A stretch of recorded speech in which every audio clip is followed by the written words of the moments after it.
Hello. Can you hear me okay? Yep. All right. Okay. Okay. Excellent. Just give me a second. Can you see the screen, all of you? Yes. All right. Excellent. Excellent. I'm just going to give it a minute before we start formally, if that's okay. Mhm.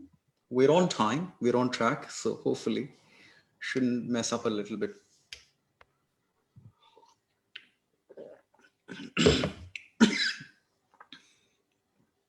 We've got a few people already joined in. I think we've got about 14 participants joined in. All right. So Gayatri, how are you? I'm good. I'm good. Thank you. How's your preparation going?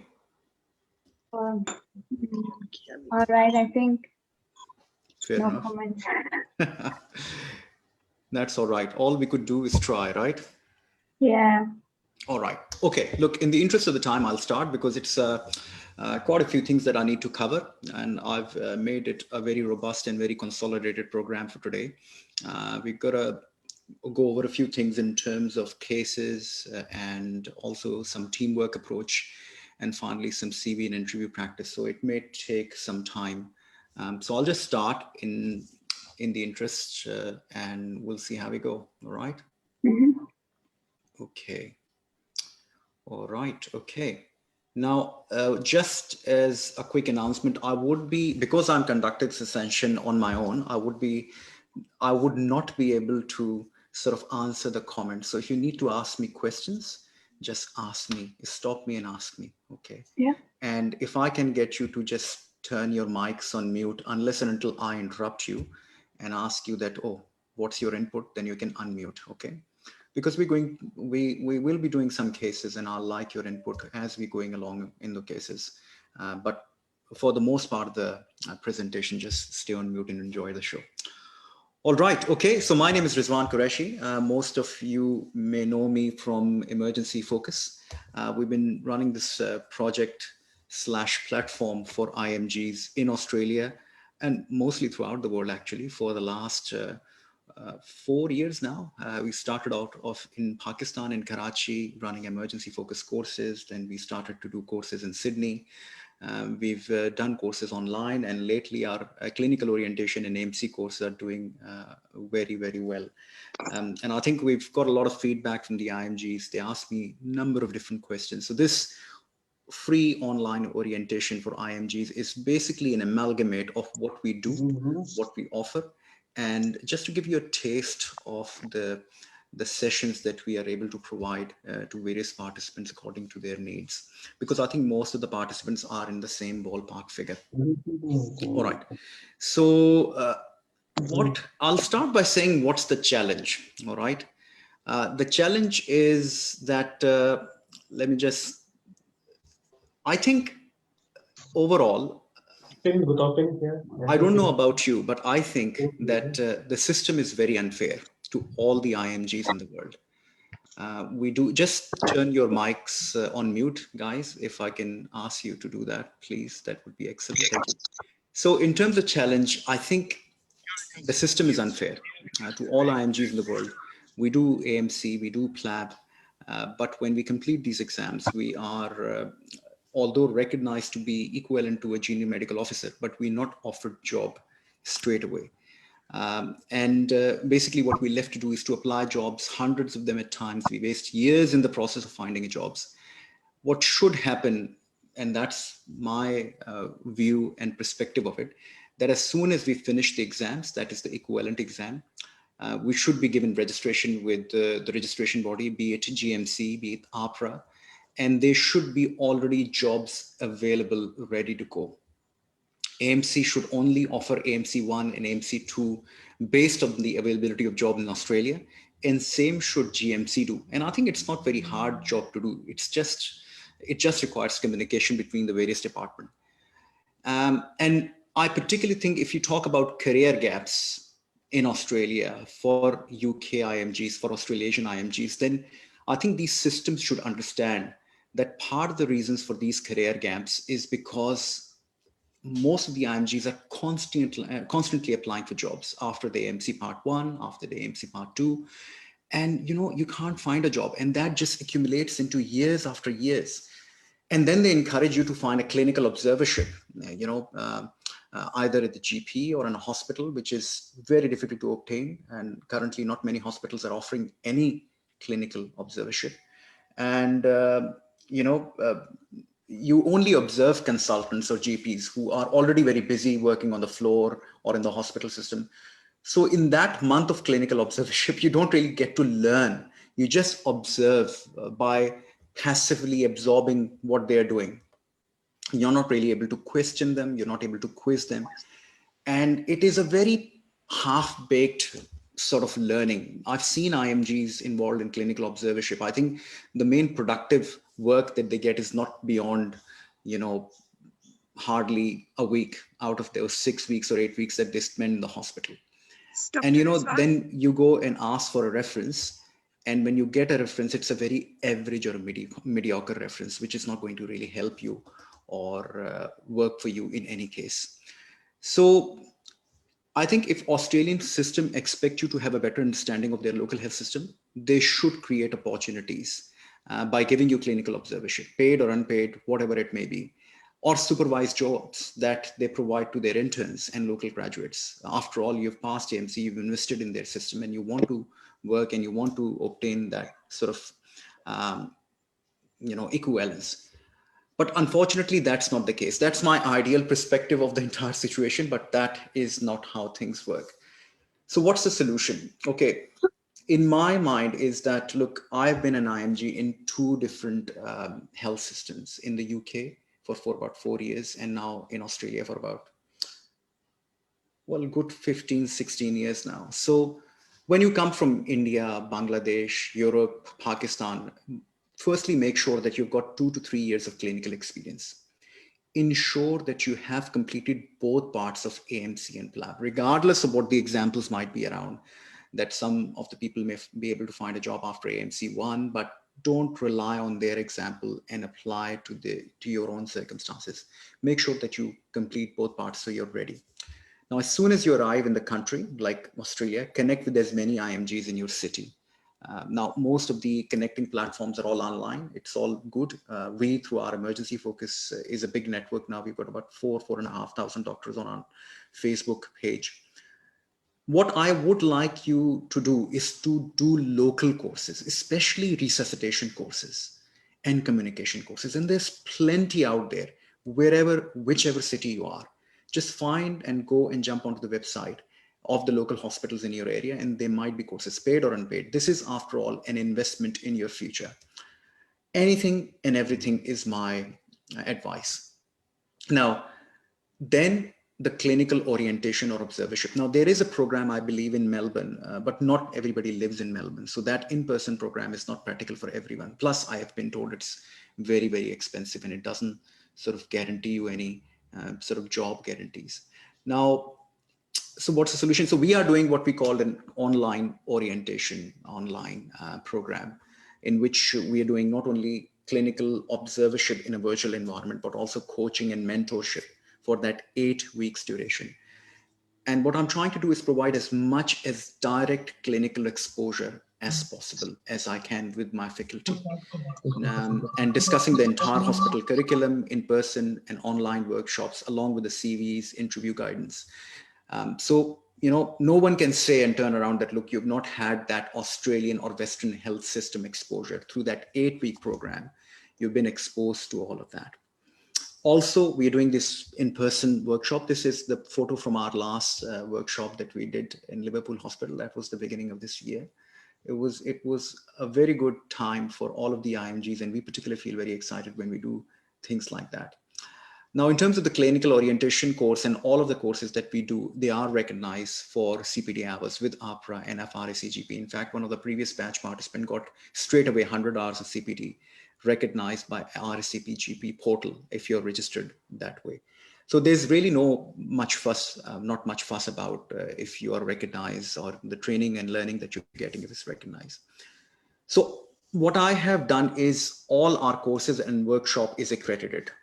full stop, by colleges like ACEM, which is Australian College of Emergency Medicine, RACGP, and APRA can also accredit your hours that you're learning, because it's taught by all the Australian consultant, and it has been possible to so. So the point of the slide is that the challenge is all those hardships and all those issues in terms of lack of job availabilities, lack of clinical observership, lack of exam availability in terms of AMC2.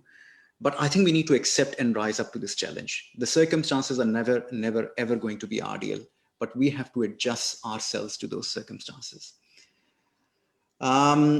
So what do we do from here? So basically we are doing number of workshops. So we've got like a medical communication skills workshop. We've got a resuscitation workshop. We are also doing medical job CV interview workshop. We're also doing professional medical documentation. I think all of these workshops are the workshops which I found as most essential as soon as you land on the floor. When you started your work in the hospital, or you want to get your work in the hospital, these workshops will help you to be at par with the local Australian graduates. Also, we are doing pediatric resuscitation masterclass, and then obviously that Liverpool in-person hospital workshop, which is resuscitation, communication, and amalgamate of all that, what we've talked about.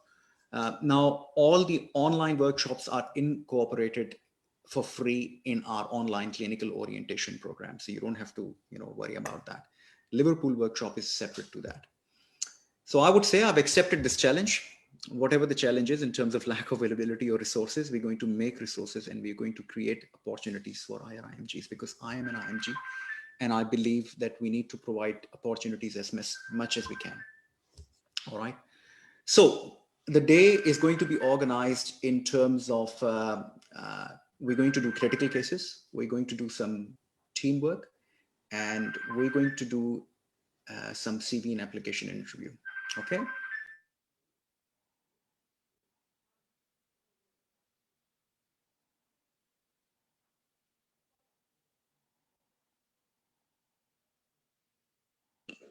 Dr. Rizwan, I think you are mute. Can you please unmute yourself?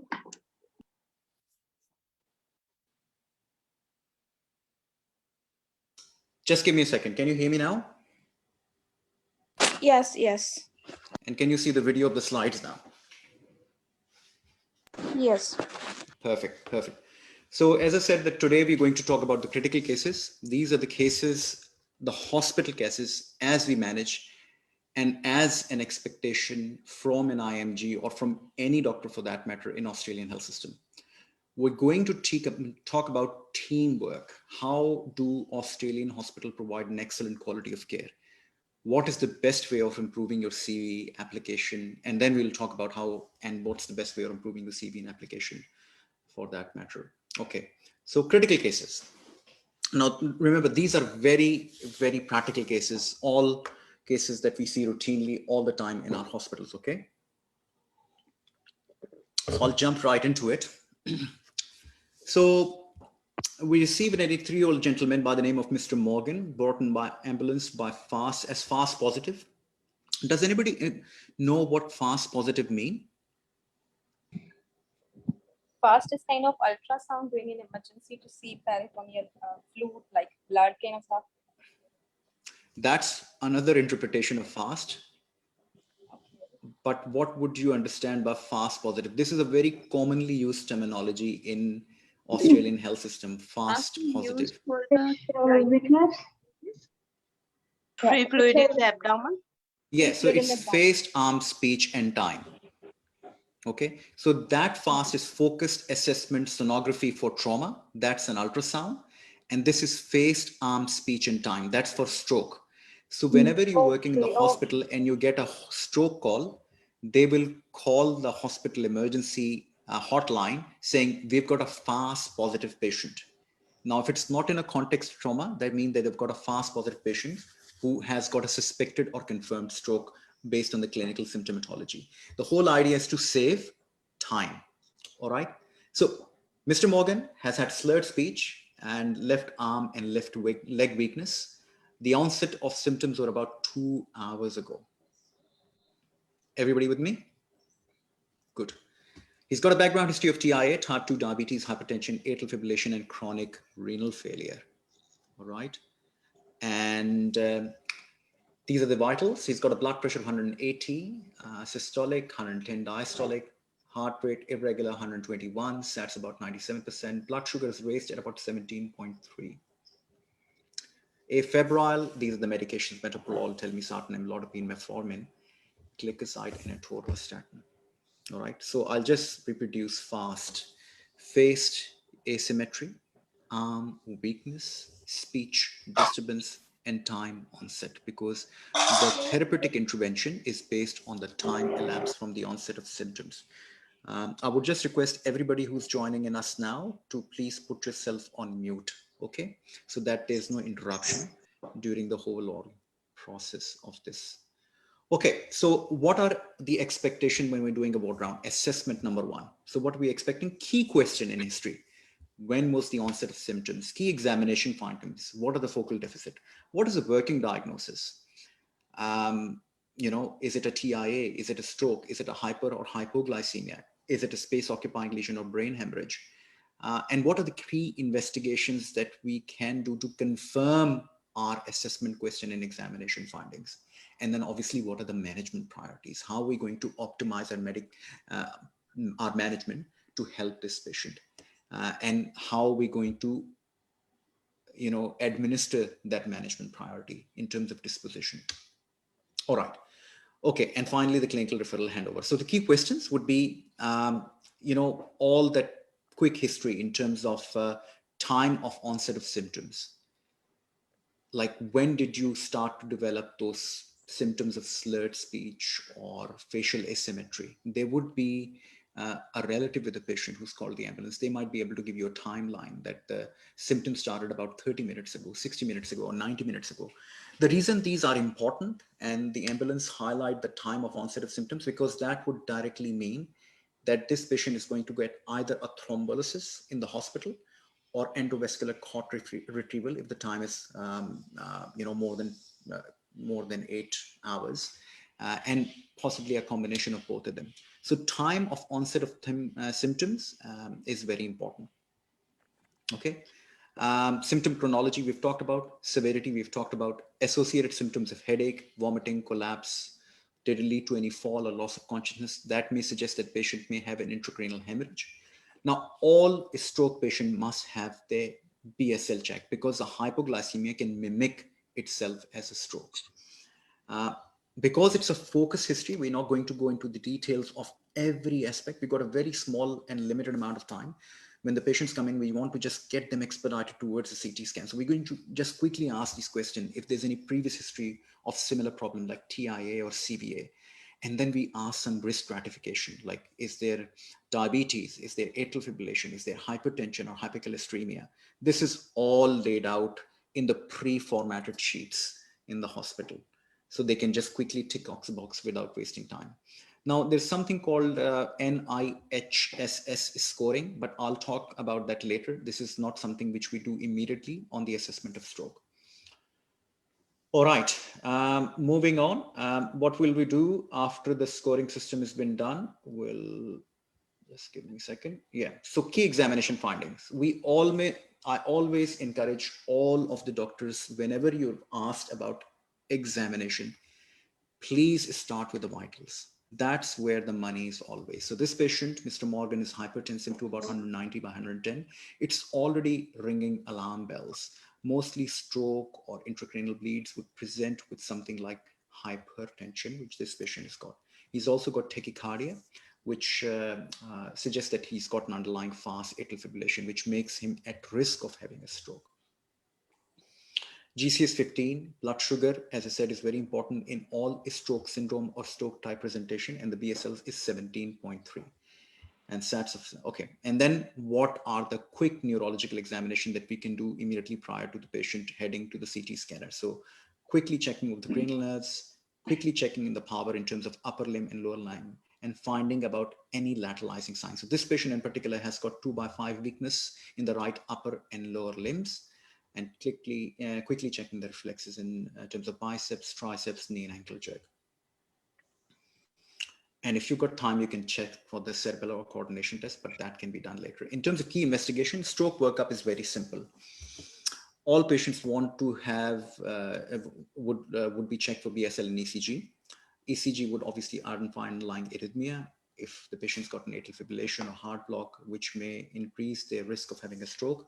Radiology that is done in the Australian health system is CT brain and CT circulovillus angiogram, plus also CT perfusion scan. These are the bread and butter base level investigation for all patients coming in suspected of having a stroke. All right, everybody clear with that? So far, so good? Yeah. Yes. I take that as a yes. Okay, I'll move on. We'll quickly do bloods in terms of full blood count, electrolytes, coags, group and hold. Why group and hold? Because what if it's like an intracranial bleeding and the patient needs to go to the hospital, OT, operation theater immediately. So group and hold is very important from that perspective. And an ECG. So what does this ECG shows quickly? If somebody can just give me a quick one-liner diagnosis in the ECG. Block. What is, sorry? AFib. Yeah, so this patient has gotten atrial fibrillation. Okay. And this is the CT scan. So this is pretty obvious, right? What does the CT scan show? So the patient, remember, has got a clinical weakness on the left side, upper limb and lower limb, and this is the CT scan, which has come back. Hypodense area on the Very good. So basically it shows hypodense area of left the frontoparietal. Yes, so the right frontoparietal. Always right define the area in terms of the location. So you can see all that density, which is hypodensity in the area of the right frontoparietal region. And also one thing which you may not be able to appreciate, if you look at this Jara and sulci, they're very well defined, okay? You can see them, but there's all an obliteration of all of those Jara and sulci. So there's some vasogenic edema, which is in keeping with an acute or subacute pathology, okay? Now, this is just to show that same MRI correlation of that previous CT scan, which basically shows that there is a stroke. And this is a CT cerebral perfusion scan, which basically shows an area of infarct with a blue coloration. You don't have to interpret that. I'm just showing it to you to, make a point that this patient has had an acute stroke. All right, so all of the clinical examination findings plus the historical findings right from the ambulance in exact timelines have proven our point. This patient is having an acute cerebral infarction. So what are the management? Timelines, thrombolysis. So all the stroke gets thrombolized in Australia within 3 to 5 hours in the hospital, which are designated stroke thrombolysis center. Or they get endovascular clot retrieval through the interventional radiology up to 24 hours. All right. So before I jump into that, I'll give you some. So that's pretty much it. So in terms of the management and assessment, that is how the stroke gets managed. You will be surprised when it comes to the practical management of stroke. It takes less than 5 to 10 minutes, patient being in emergency and then transferring up to resus or in intensive care unit or stroke unit. So it is very rapid process. So let's talk about, so this is the clinical orientation. If you were working in a hospital and if you were to receive a patient of stroke, what practical questions will you ask? What practical examination would you do very quickly? What investigations would you do? And how would you administer the management? Now, in terms of thrombolysis, it's not your job to do the thrombolysis, but you should have an idea that this is what I'm trying to expedite, a thrombolysis. Okay. Now, any questions at this stage? We'll move on. We'll probably leave some question and answer time at the end. Now, stroke, focal neurological signs of vascular etiology lasting for more than 24 hours, causing death or heavy comorbidities. 11% of deaths and significant comorbidities if stroke is survived. There are two types of stroke, infarctive and hemorrhagic. We all know about that. Mostly ischemic stroke, which are these type of strokes, are majority, 85%, and hemorrhagic stroke, which are of these types, are minority, 15%. And there could be a number of different reasons for hemorrhagic strokes. Okay. What are these white marks in the ventricles? This is the Could be for blood. This is the ventricular blood which extension. is, yeah. So this is a blood which, so basically this is a blood and it Mm-hmm. has got an intraventricular extension. Now, because the patient is lying supine, this is a blood which is pulled up with the levels. So you're seeing the posterior horn of the Midline lateral shift as ventricles. well. Hmm. Yeah, so this is basically showing a midline shift along with the pooling of blood in the lateral posterior horn of the lateral ventricle on each side. All right, moving on. So what are the causes of stroke? Ischemic, as we've talked about, thrombosis are the one of the most common causes of ischemia. It could be an extra or extracranial internal carotid artery, vertebral or basal artery thrombosis. It could be an embolic stroke, like in the patient that you've talked about, cardiac source of atrial fibrillation. So atrial fibrillation is that kind of rhythm which will always cause the cardiac muscles to have a degree of hypercoagulability. That's why these patients are on warfarin or Eliquis or apixaban or dabigatran. These are the blood thinning medication to reduce the incidence of having a stroke. All right.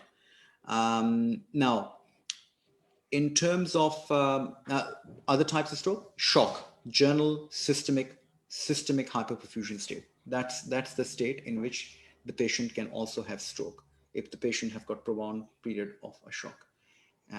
Venous thrombosis, which is a rare form of stroke. Sickle cell crisis, hypercoagulable state, these are also rare forms of stroke.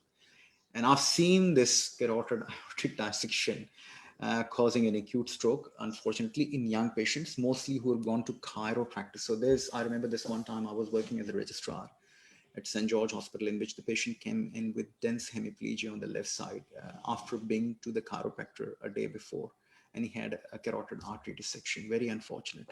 Very, very unfortunate.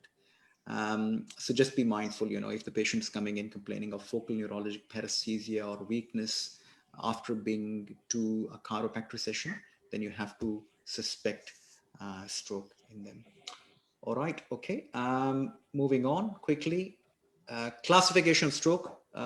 There's a classification of system which is well recognized and well used, largely Bomford classification of ischemic stroke.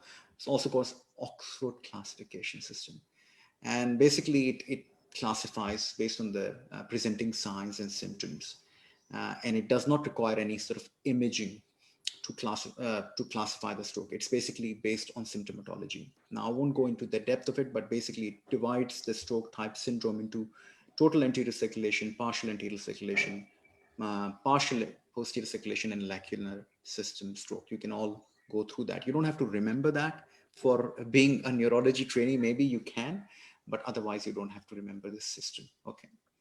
So welcome new participants. If you just joined in, please make sure that your mics are turned on mute. And if you want to turn your video off, please do so. I don't have any problems with that. We are Facebook Live so that this can be shared with larger audience. All right. Okay, I've just received a comment from one of the participants. Could you ask participant to raise hand by going to reactions, click on raise hand. Okay, whatever it means, please understand. I'm not very tech savvy. We've talked about recognition of stroke. What could be the other mimics of stroke? Okay, so seizures, Todd's palsy, in which the patient after having a seizure would have focal neurologic deficit. A space occupying lesion. Some people who have got subarachnoid hemorrhage or have got subdural hematoma or extradural hematoma, they can also have stroke type symptoms. Hypocalcemia, hypoglycemia can also present in stroke type symptom, and cerebral vasculitis, cerebral thrombosis, even hemiplegic migraines, delirium, functional disorder, you name it. There's quite a few um, examples there. All right, severity of stroke, I'll just jump onto that side. That's more practical. So remember we were talking about the NIH stroke severity. That's based on the risk stratification tool, which is based on a number of different parameters, which is loss of consciousness, language, neglect, visual field loss, extraocular movement, motor strength, ataxia, dysarthria, sensory loss. You don't have to remember that. Please let me be very sure and very clear about it. There is a special stroke clinical nurse consultant with a pre-formatted form who just ticks on the boxes and grades the severity of stroke from mild, moderate to severe. Now, why is it important? It is very important because if you're administrating a treatment like a thrombolysis, you would like to ensure that if the patient presented with moderate severity, to a severe severity of stroke, in terms of having, the score of 16 to 20, after the treatment, has this score reduced to 5 to 15 to, milder form, or has the stroke symptoms gotten worse, to 21 to 42, to suggest it's a severe form of stroke. Okay, so thrombolysis or stroke. Um, Now, this is the thing which is an expectation from all the doctors to remember. So acute treatment is with thrombolysis, obviously, and it's got proven benefits. It is largely still controversial in most parts of the world, but in Australia, they have aligned that they're going to do thrombolysis, even though the evidence remains weak. So what are the needs basically for the thrombolysis? It's basically the admission or transfer to the dedicated stroke unit bed or ICU. That is the area where the thrombolysis can happen. Thrombolysis is done by TPA, or tissue plasminogen activator. Antiplatelet drugs are given in conjunction, and the other methods, surgical decompression facilities must be available at that point. So basically, it's saying that in order to provide thrombolysis, you must have these facilities like antiplatelet agent and surgical decompression. Why does it mean surgical decompression facilities might be available? For example, if you're giving somebody a TPA and he bleeds, then you should have surgical decompression facility in terms of neurosurgical intervention for an stabilizing patient's condition. Not that it happens very commonly, but this is a recognized side effect when you're giving somebody or anybody a thrombolysis treatment. Indication of thrombolysis, we know about that. I won't go into. So basically, a CT appearance of ischemic stroke, onset of symptoms, ideally up to 5 hours, but ideally less than 3 hours. And clinical diagnosis, obviously, is very important, that you've got like focal onset of symptoms, upper limb, lower limb, facial asymmetry, dysphasia, and all the rest of it. We need to explain by law to the patient, to the family, the risk benefits, and they need to consent for thrombolysis. We need to also go through the list of absolute and relative contraindication, which we'll talk about. The L-tipase, you don't have to remember the dose, but I'm just telling you there's a 0.9 milligram per kilogram, maximum of 90 milligrams over 60 minutes. And 10% is given as an initial bolus, and then rest is an infusion. So this is just quick contraindications, absolute and relative. If the patient has had intracranial hemorrhage, if the patient has got non-intracranial AVM or perianeurysm or neoplasm, prior stroke of less than 3 months, suspected dissection, recent surgery, and head injury and bleeding tendencies. And relative contraindication, more than 75 years, most of the patients now who are getting thrombolized in our hospital system are all above 75. Let me tell you that for some reason.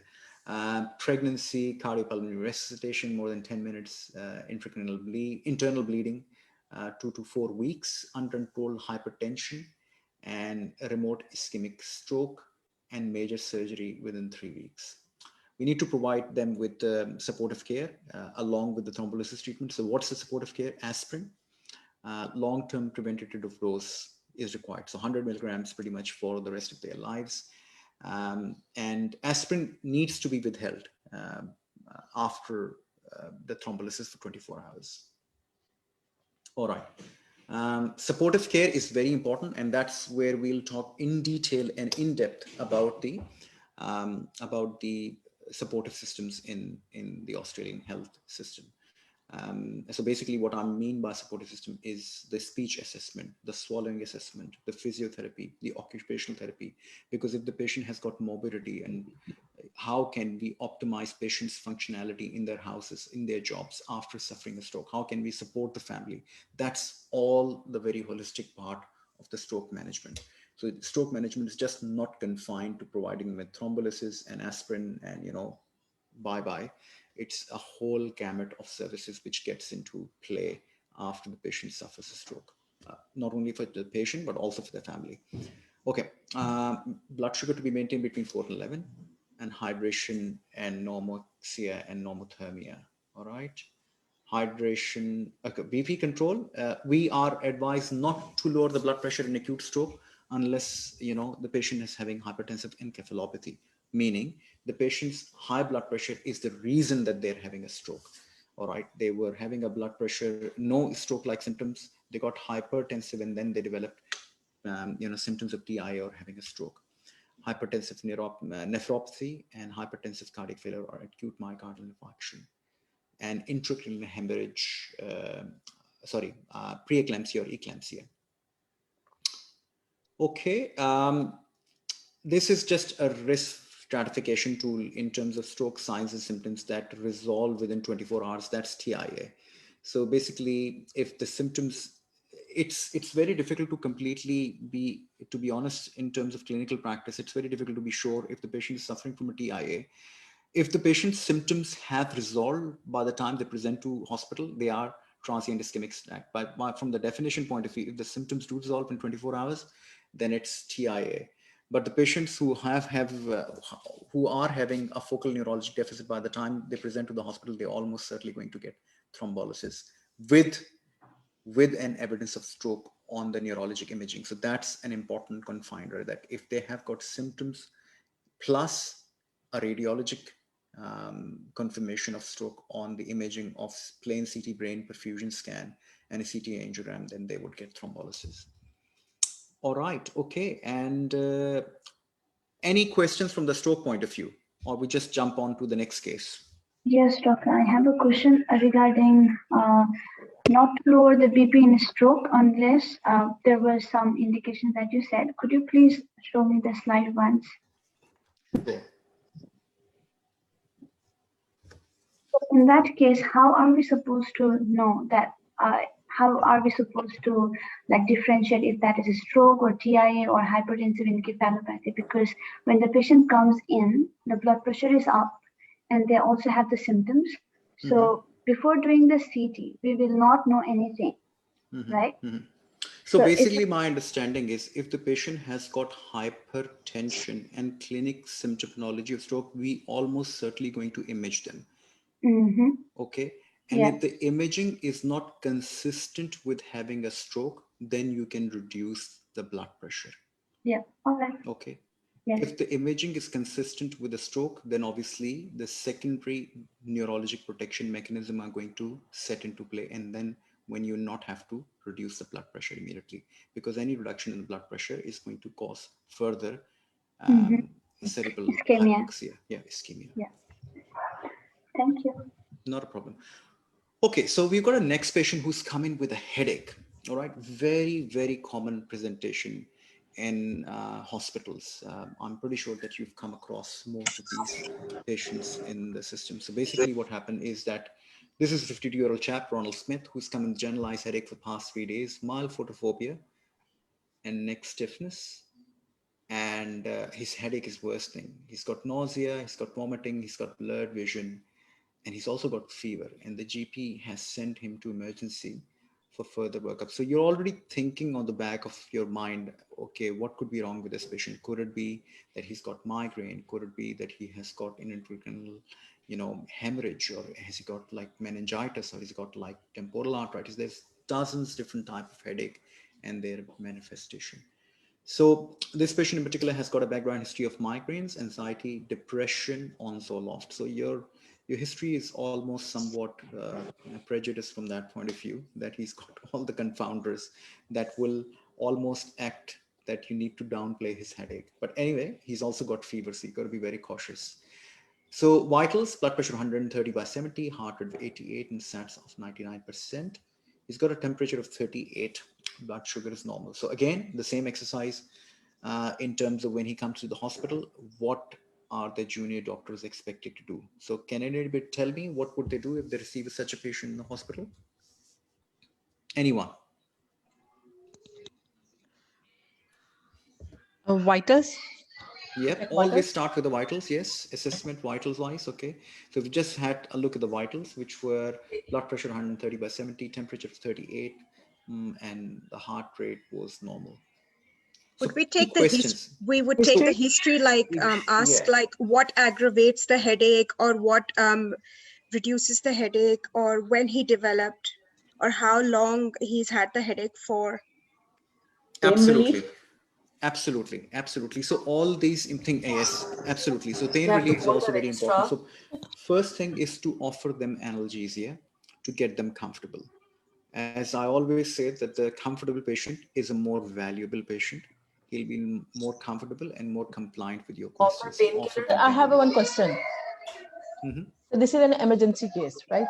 mhm. So what we have to do first, we have to do quick history or first analgesia. First, analgesia. So whenever you get the patient in the hospital who's come in complaining of pain, you give them analgesia. So you will see and find that when you're working in hospital emergency department, the nurse will come running to you. That patient has got 8 out of 10 pain. He looks very uncomfortable. Can I have some analgesia? And you might be busy watching or evaluating another patient at that time, and you'll chart some analgesia, and the nurse will go and administer the analgesia. So by the time you go and assess that patient, the patient would be at least a little bit more comfortable. Does it make sense? So the pain management is the most important thing, basically. If a patient, Absolutely. okay. Absolutely. And I think that's something you must remember when you're doing AMC, Australian Medical Council clinical exam. When there's scenarios relating to, the patients come in with severe abdominal pain or chest pain or some sort of limb pain or fracture, the first thing is analgesia. Sir, I have one question more. How we can demonstrate to the examiner? Is there's a patient and this is the case. First, we have asked to the patient to give analgesia. We will offer analgesia. So basically the way of doing that is to ask patient if they've got any allergies. If they haven't got any allergies, then you ask patient, how would you rank the severity of your pain? Is it mild, moderate, and severe? Now, I would understand, being practical doctors, you would have an approach of having a mild pain management medication, moderate and severe management medication. So if they got like severe form of pain, then I'll say, okay, fine. My preference would be to give 25 micrograms of intravenous fentanyl and then reevaluate the patient if the pain has stopped. If not, then I'll up titrate the dose of fentanyl by another 25 micrograms till the patient is comfortable. That's for severe form of headache. Sir, If I the have a, patient has got, let me finish first. If the patient has got moderate form of pain, then I would say my advice would be to give patient, if he's not allergic, some Panadine 4 or ibuprofen, and then reevaluate from the pain management point of view. It's just basically a courtesy to demonstrate that you're very cognizant of patient symptom and you're not jumping in to make a diagnosis. Go on. Somebody wanted to ask me sir, a in question. the clinical exam, when we have the clinical exam in the clinical part of AMC, and we have a patient presenting like that, and he's got excruciating pain to the extent that he's like very irritable and not really speaking much. Could they give us a case like that? What would we do in that scenario? Exactly the same thing that I've just told you about. We're running the AMC clinical course right now, and we are very, very particular to get the patient or get the participant or candidates to demonstrate that you're going to ask the allergy, you're going to ask the severity of pain, and then ask the nurse or whoever with the patient is in clinic or in a hospital to administer analgesia. There's no way you can start taking the history in the patient who's very unsettled and distressed. Maybe they're making a point, the reason the patient is unsettled and distressed because he's got too much pain. So just make sure that if your patient has got pain, please address the pain first. If the patient's got nausea and vomiting, please address the nausea and vomiting, because there are medications for that. You can give patient Maxalon, you can give patient ondansetron, you can give patient some paracetamol, ibuprofen, morphine, whatever, however the severity of the problem is. Okay, we'll move on. We'll touch base on this topic again if somebody's got a question, okay? So again, assessment is all about history, examination, and investigation. As I said, key question in history, key examination findings, working diagnosis. Yesterday, I was working in the hospital. I was doing an evening shift, and I was talking to my residents, and they said, "Oh, what bloods would you want me to do?" They were presenting their case, and I told them, "Look, the bloods that I want you to do are based on your historical findings. I want you to do blood tests or CT scans or x-rays to confirm what you're suspecting as a main working diagnosis or to refute your differential diagnosis." So just be You don't do bloods or don't request x-rays or CT scan based on, just that I have to do them. I will do full blood count to check the white cell count because it could be in keeping with meningitis, which is an infective or inflammatory condition. I would like to do a CT brain because the headache is severe, and I would like to exclude that he has not got an intracranial hemorrhage. So justify your tests, okay? Now, in terms of management priorities, how are we going to go about managing this particular case? 43-year-old gentleman who's come in with a severe headache, ongoing for a few days, and disposition obviously is important, and admission or versus discharge. So quick questions. So what would be the key questions? Onset of headache, whether it was sudden or gradual. Why? Because sudden means to us, sudden and severe form of headache, obviously subarachnoid hemorrhage, intracranial hemorrhage, or any other headache from that matter could be gradual in terms of meningitis, in terms of migraine, in terms of tension headaches or cluster headaches. They can be all waxing and waning, very gradual, as opposed to subarachnoid hemorrhage. Location. Now, migraine tend to be more ipsilateral, but subarachnoid hemorrhage can be occipital, classically or historically, but that does not obviously makes the case stronger or the argument stronger for one type of headache to other. So location is not that important. However, the duration is important. If the patient has had sudden onset of abrupt onset of headache within minutes, then it's important that we need to consider vascular pathology for that. If the patient has got recurrent headaches, then we got to consider whether he's got an underlying migraine, tension. Could he have an underlying instrumentation, like whether he's got like a shunt, like a VP shunt, ventricular shunt, that could be blocked. Do they suffer from regular migraines? Could they be a trigger for that kind of headaches? And obviously the associated symptoms are very important, like whether they've got focal neurologic weakness, speech, vision, motor. We've talked about headaches can often present with focal neurologic signs that could be an intracranial hemorrhage type of stroke. Whether he's got meningitis, has he got fever, neck stiffness, nausea, vomiting, has he got a rash which may be consistent with the meningococcemia? Is there a history of contact, travel, coming in contact with other sick patients? So all of these questions are very important. Also, look, I always encourage all the participants to think diagnosis and then the supportive um, symptoms. So for example, temporal arteritis, ipsilateral scalp tenderness, vision problems, history of autoimmune problems like rheumatoid arthritis or SLE or something like that, migraine, whether ipsilateral, triggers of aura, aggregation and relieving factors. The pain could be referred from somewhere else, like cervical radiculopathy. There might be neck movements aggravating the headache. So, and then there's some other weird and wonderful things, something like hunger or drug or alcohol withdrawal or coffee withdrawals. So all of these differentials are important, but this patient is febrile, has got a gradual onset of 3 days. So we need to make one diagnosis as our working diagnosis, and other diagnoses are mainly for an exclusion. Also ask about the progression of symptoms. Have you had this kind of headache before? And if you've had, what have you done for it? And how is your headache responded to that? Is it getting worse? Is it getting better? Or, what do you feel about it? And they might be able to tell you, no, the headache's much worse. I'm now feeling that my vision is blurred, and, now start spiking temperature, my neck sores and my neck stiff, all the rest of that. All right, so just quickly summarizing in terms of quick questions, I often use a mnemonic called OLDRAM: onset, location, duration, if there are any other previous or recurrent problem associated symptoms, management that he's had so far, and progression and concerns. Now that's very important. Like if you ask patient what you're concerned about, they may have seen another doctor who said to them that, oh, look, I'm concerned about meningitis. You may have to go to the hospital and get an LP done. There might be some other condition. Okay, so just ask what the concern is. If you're not addressing patient's concern in the hospital system, there's virtually no point managing the system or symptoms or managing the patient by that manner. Okay, moving on. So key examination finding from this patient: he has got a blood pressure of 130/70, temperature of 38.5, heart rate is normal, saturation is normal, GC is 15, and blood sugar is also normal.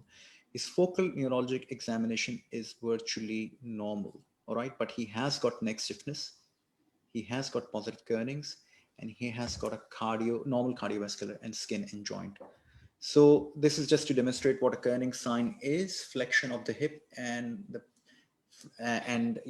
extending the knee, flexion of the hip, and then extending the knee because you're stretching the meninges that would cause pain in the back of the neck. And Brudzinski sign, when you're trying to passively stretch the neck, the patient would reflexly or involuntarily cause hip flexion and knee flexion because you're trying to stretch the meninges. I like kernings, it's easy to do, easily demonstratable. All right, so how are you going to establish the diagnosis? So what's the working diagnosis? Like that's the most important substrate here.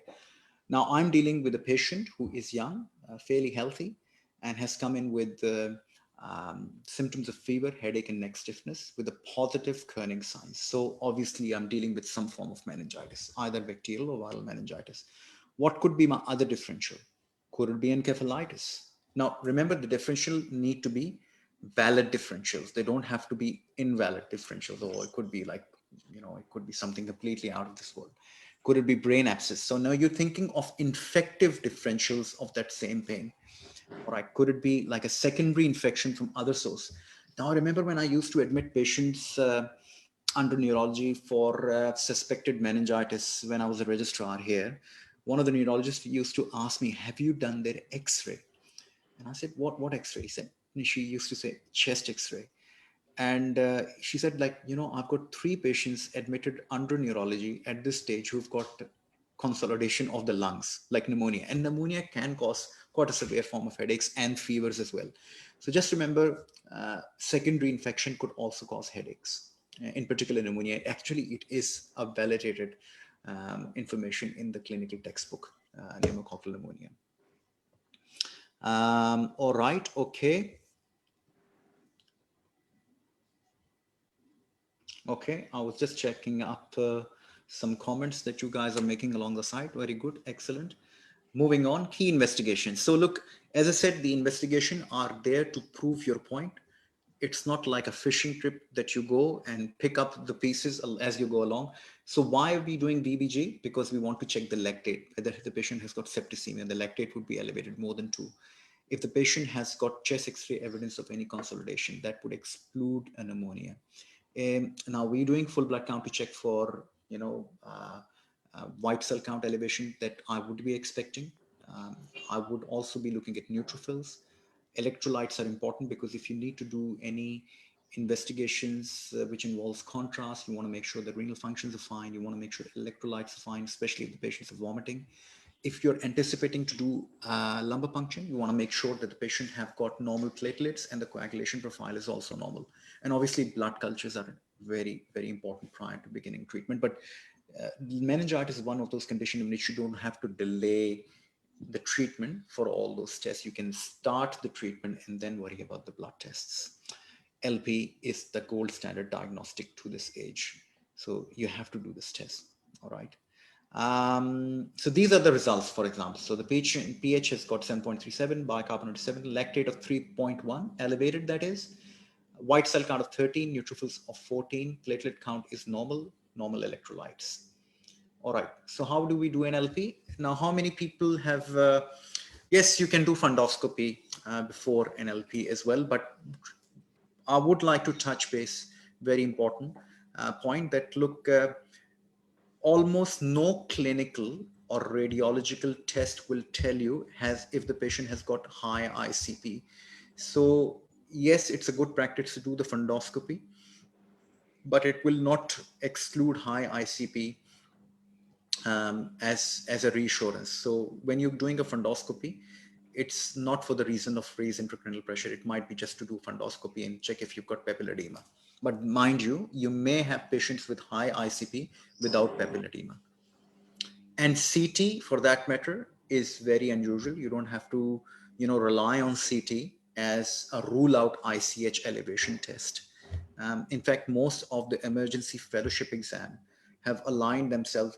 The only valid clinical raised intracranial pressure signs would be the patient has got lateralizing sign, the patient is confused, the patient is, has got, reduced level of consciousness. Those clinical parameters are much more valid to suggest that they've got high ICP. because CT scan and fundoscopy, they don't prove the point that the patient's got high ICP or not. Now, LP, straightforward test. I'm sure that you've done, yes, low GCS is one of those clinical signs, yes. So LP is one of those things that you may have done, all of you may have done in the various part of your clinical practice. Remember, before any test, you need to obtain a consent. I always tell my junior medical doctors that it's always about the preparation, execution of the test from that preparation, and then post-procedure care. So equipment and staff are important, hygiene and pre-medication. I'd like to give patients some fentanyl and midazolam just prior to the procedure. It takes their anxiety away, it controls their pain, and you can virtually do a painless lumbar puncture test if you are well prepared in your preparation. All right. Landmarks for identification, we know about that. Basically, the iliac crest or posterior superior iliac spine, and you lay your hand on top of that, and where your thumb meets the midline, that would be between L3 and L4 or L1 and L2. These are the kind of picture, basically between L3 and L4, you should be aiming your needle to go through. All right. I'll just bring this picture up a little bit. I'll show you something. Okay. So that's where the needle is going in. All right. Excellent. So we'll keep on moving. Local anesthetic, obviously to numb the skin, and then doing the LP procedure. Sending of the sample is very important. People often come to me, what do you want me to send? So there are two things that you must send. One is clinical biochemistry on the LP sample, and one is microscopy, culture, and sensitivity, which will prove the diagnosis of, what type of meningitis is it. We've all grown up with those charts of, viral versus bacterial versus TB versus malignancy meningitis, and that's based on biochemistry and microscopy, culture, and sensitivity. All right, moving on, I'll just jump on. So this is the LP result. So basically the opening pressure of 19, clear, white cell count of 200, mainly lymphocytes. Protein is less than 20, glucose is 6, gram stain is negative, and xanthochromia is negative. So what do you say?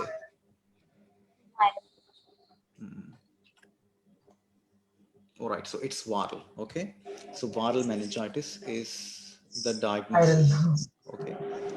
So, it's good. I was thinking the other day when I was driving to work that it's in medicine, and especially the exams of medicine, is often about the journey of reaching the diagnosis. It's not abruptness of diagnosis. So whenever you're giving your diagnosis, just don't say viral. Nobody likes, very smart and very, very cocky type of personality. Just say, based on my history, examination, and LP findings, the case is most consistent with viral source of meningitis. Okay, based on my history and examination findings and blood test findings, plus a lumbar puncture findings, the case is more likely to be consistent with the bacterial meningitis. You need to formulate the diagnosis. Okay, just don't say it's a viral meningitis. Everybody knows it's a viral meningitis, but you need to justify. And I think that's the key communication that we lack. And we need to learn that key communication right from the beginning. Even when I talk to the medical student, they would, in here, when I'm teaching them, they would not give me the diagnosis, which is very obvious. Sometimes it frustrates me. That's an obvious diagnosis, but they layer it up. They say, okay, based on the history and examination, it could be this, it could be that, it could be this. So always things in terms of most likely and the differential. All right, moving on quickly. What if this is a result now? Opening pressure of 32. It looks turbid. Proteins 40, glucose 20, white cells count more than 100, predominantly neutrophils, positive gram stain, cocci, xanthochromia negative. Yes. So again, the thing is based on the history, examination, and LP finding, the case is consistent with acute bacterial meningitis. Okay. The other differential could be leptomeningitis, could be brain abscess even. All right. So just be mindful to layer your diagnosis. Give a sentence of diagnosis, not just viral. What viral? What bacterial? Please, your doctors, your trained doctors, give me a sentence which reflects you as a doctor, as a good doctor. Okay.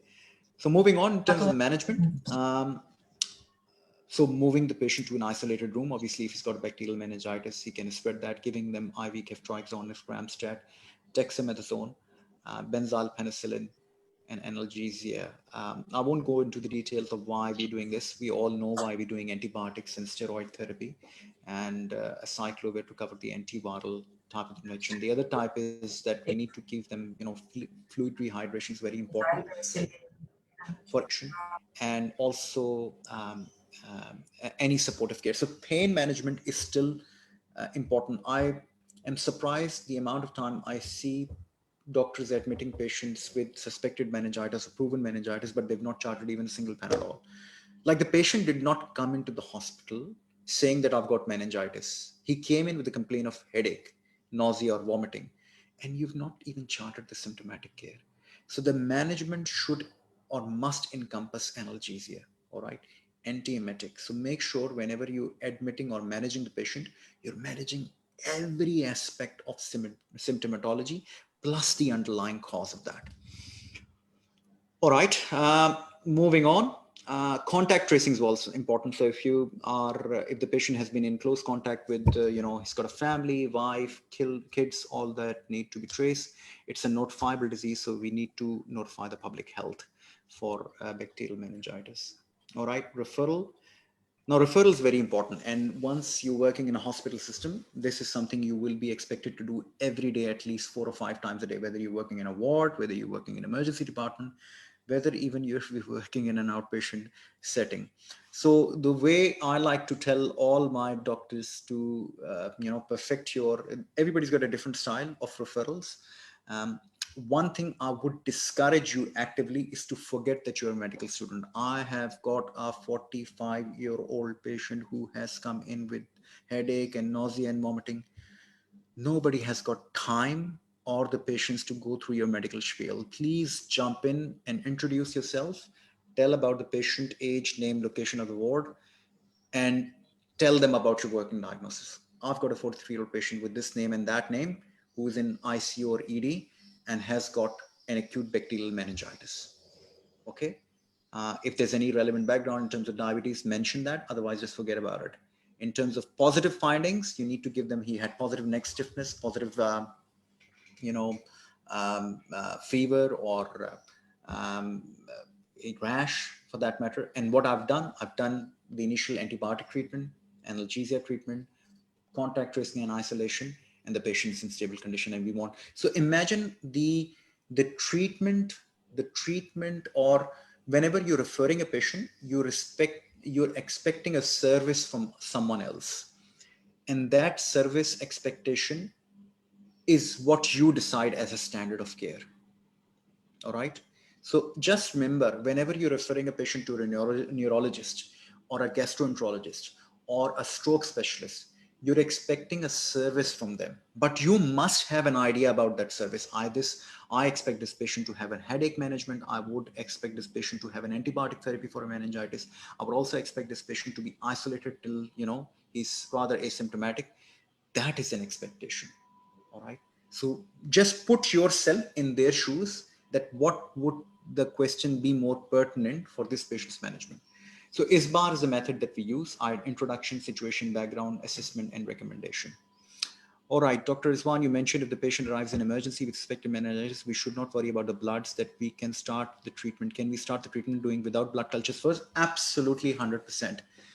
You will fail any AMC exam or emergency fellowship exam, or a BPT or basic physician's training exam, if you're waiting for blood results to start the treatment, if you're waiting for the lumbar puncture. So please start with IV ceftriaxone. ETG gives you a complete empirical treatment for suspected bacterial meningitis. In fact, the practical teaching in most hospitals, in my hospital, I work across 3 hospitals, is to start them in both antibacterial and antiviral treatments along with the dexamethasone. And then you can titrate that along to the response. Now, you've all seen these charts in terms of CSF findings, opening pressures, appearances, protein, glucose. I won't go into the detail of that.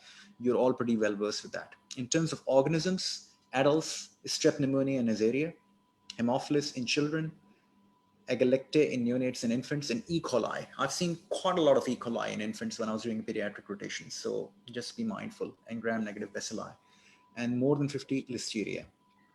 This is the ETG. ETG is therapeutic guidelines, which basically tell you what you can start empirical treatment in terms of ceftriaxone, ceftriaxone and cefotaxime plus dexamethasone intravenously, preferably starting before or the first dose of antibiotic.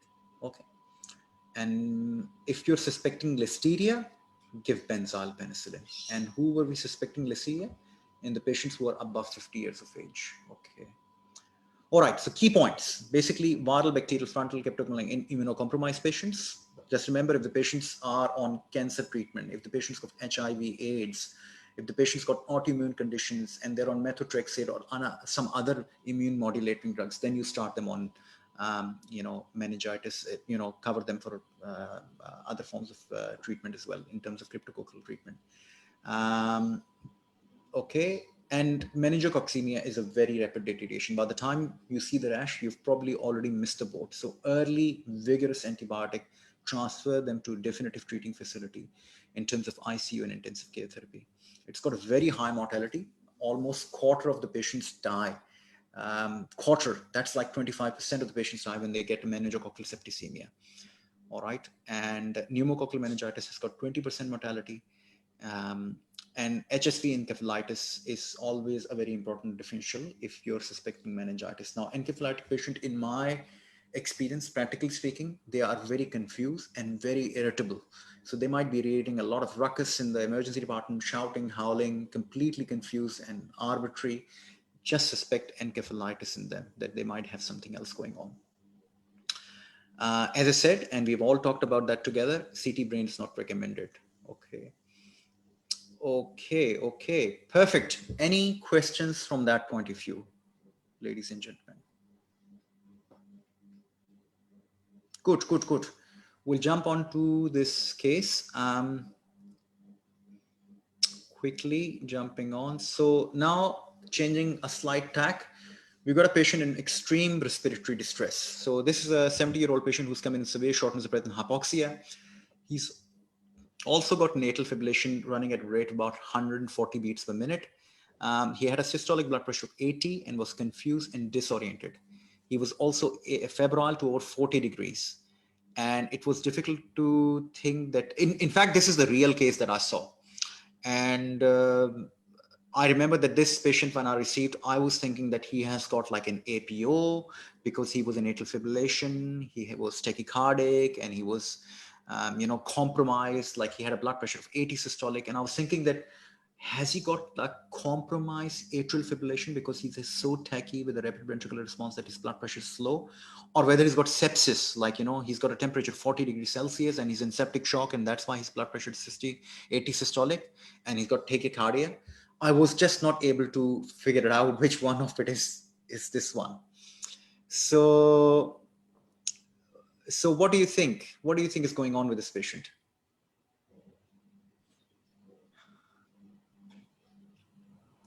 Okay. So past medical history, got a history of hypertension, diabetes, and CCF. These are the ops. So his SATs are 90% on oxygen.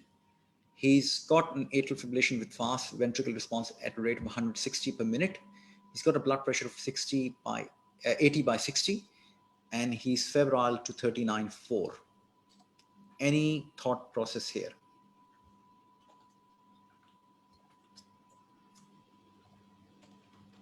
Okay.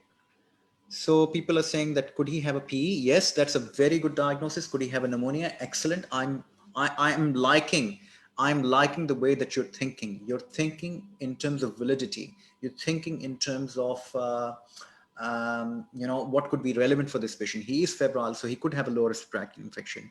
He has not got a chest pain though, but then again, most of the pulmonary embolism may not come in with the classic chest pain. Yes, he may have an infective endocarditis, a septic shock, PE with a chest infection. That's all a possibility. So what do we need to do? Again, the same assessment, exercise, key question, examination findings. That's what we're going to do. That's how we manage patients in the hospital, to draw up our management priorities, disposition decision, and how we're going to and where we're going to manage the patient. We're going to ask him some questions that we've already decided: onset of symptoms, location, duration, recurrence of the problems. If he had same kind of problem before, what has the management been given so far, and what's the progression and concerns? So key examination, always starting off with the examination findings. Got a blood pressure, as I said, 80/60. So he is hemodynamically unstable. He's got a heart rate of 139. So he's tachycardic. He's got blood sugar of 17.3. So we know that he's, got hyperglycemia from diabetes, and SATs are 88% from room air. So he is moderately hypoxic. Temperature is quite high. Chest sounds coarse, crackles bilaterally. And he has got an elevated JVP and an S3 curve. So what do you think is going on now based on these findings? Any ideas, any suggestion, any thought process here? Heart failure? Heart failure, yes, absolutely. That would be my first diagnosis. He's got an elevated JVP. He's got an S3 gallop. He's got coarse crackles bilaterally. So heart failure is pretty up there and could be triggered by an underlying infection. Okay. He could have an underlying COPD, which may have got an exacerbation. Sometimes there could be a mixture of both, exacerbation of COPD plus a heart failure. They've got a whole main specialty by the name of acute medical specialty, because the cardiology and respiratory physicians used to learn so much to each other. This is a heart failure. No, it's a lower respiratory tract infection. They thought, okay, fine, finish all that argument. We're going to make a new specialty called acute gen med, who will admit both the mixture of heart failure and COPD exacerbations. Anyway, so GCS 14, slightly confused, but no focal deficit. So working diagnosis is he could have an acute pulmonary edema from heart failure, lower respiratory tract infection. We've talked about that. What would be the differential diagnosis? He could have an acute myocardial infarction. He has got fast AF. Sorry.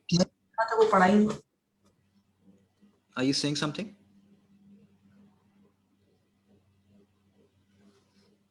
I just couldn't hear very clearly. I think somebody was trying to make a comment, but we'll move on.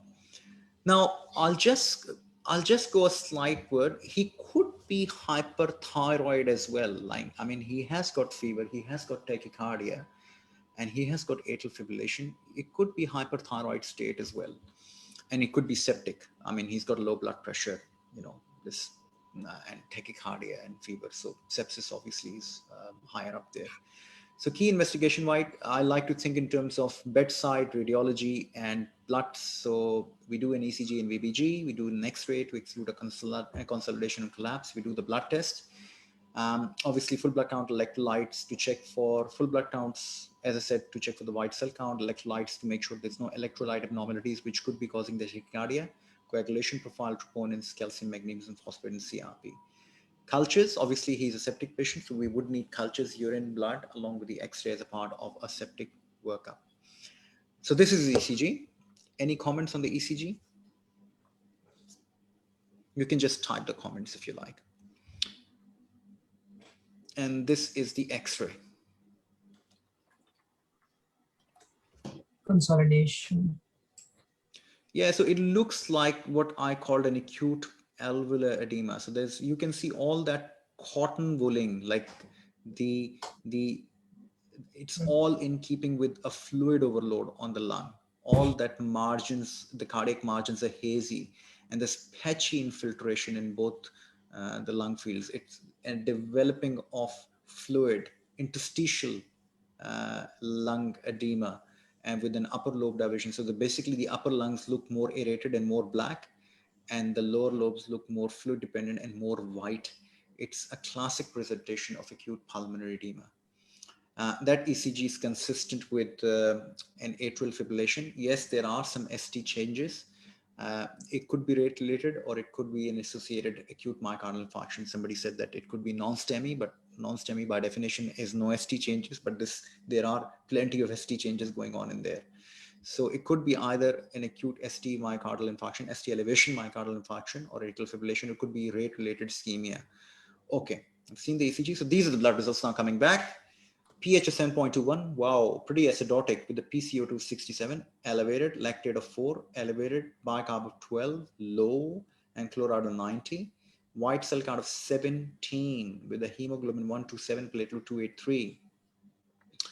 All right, okay, and he has got a sodium, potassium, all right, they all look CRP of 123. So inflammatory markers are pretty much raised. Troponin of 12, coagulation profile normal. Okay, so any ideas here? Okay, I would like to ask if somebody knows, can calculate and give me the anion gap here. Does everybody know the concept of anion gap? Now, this is one of the concepts which you may not get tested on AMCs, but I think it's a good skill to have as a junior doctor. It will give you those, classic differential list, the pathologies with the normal anion gap and the pathologies for high anion gap. Look it up. Otherwise, we have to have another session for metabolic gases. So this patient has got high or elevated anion gap, all right, which might be in keeping with the sepsis. So the TFT profile comes in with this patient, and this is his TFT profile. So what does everybody think about these TFT results?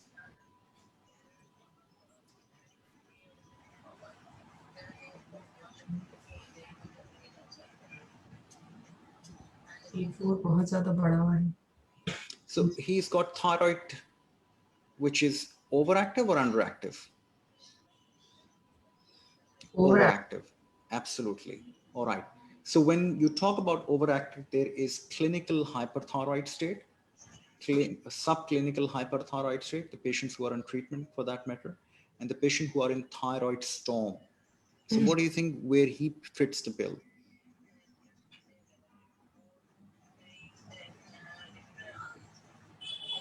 So I'll tell you one thing. Thyroid storm is a clinical diagnosis. It is not based on the test. So I can pretty much remove the TFTs. Obviously, they have to be abnormal towards the hyperthyroid range, but thyroid storm is a clinical diagnosis. Yes, this patient has got thyroid storm. And I was quite surprised because I did the thyroid function test in him because he was in atrial fibrillation. I just want to know, look, could it be an underlying thyroid state which might be causing or him to be in that, metabolically inactivated active state because of free T3 elevation. So this case in particular was thyroid storm. So thyroid storm, as I said, is a clinical diagnosis. He may have had pre-existing hyperthyroidism. It's not just fever, which makes the clinical diagnosis of hyperthyroidism. It's high fever. High fever, remember, is a cardinal feature of thyroid storm. So in terms of signs and symptoms, thyroid storm is an adrenergic reaction. Remember about adrenergic reaction, meaning cardiovascular and neurologic signs. So the patient may be presenting with a tachycardia, neurologic signs of, confusion. So this is the clinical case which makes it more important, okay? So thyroid storm. So what would be the treatment for thyroid storm? So again, management can be divided into various steps. First of all, is resuscitation. This patient is pretty sick. He's hemodynamically unstable. He's hypotensive. He's tachycardic. He's febrile. He's probably got sepsis as well, which might have acted as a trigger for a thyroid storm. So resuscitation here is the key. So first, my step would be to rehydrate him. But I would take a step back and I encourage all the participants to think about the end game in this patient. So this patient, now we think, has got thyroid storm. Obviously, he's hemodynamically unstable. Where do you think this patient might be going? Is he going to go back home? Is he going to go into ICU? And who is going to admit this patient? ICU. Definitely. Well done. So this patient is going to go to ICU under endocrinology, and excellent under admit. So always start your management. This patient is very sick. He needs immediate ICU and admission under endocrinology. Whilst I stabilize the patient with my resuscitation, reversal of septic shock, control of the heart rhythm. So you've actually, in a single line, you have completely managed his symptoms as a single line. You've completely rationalized his treatment. So just remember from that point of view, whenever you're thinking about the management, think about the end game. Think about the treatment that you're going to give as an end result. Because sometimes you might be working in a tertiary hospital or a small peripheral hospital, and you may have to think about the disposition or transfer early on. If that's the case, please think and mention that early on. This patient is very sick. He's hemodynamically unstable.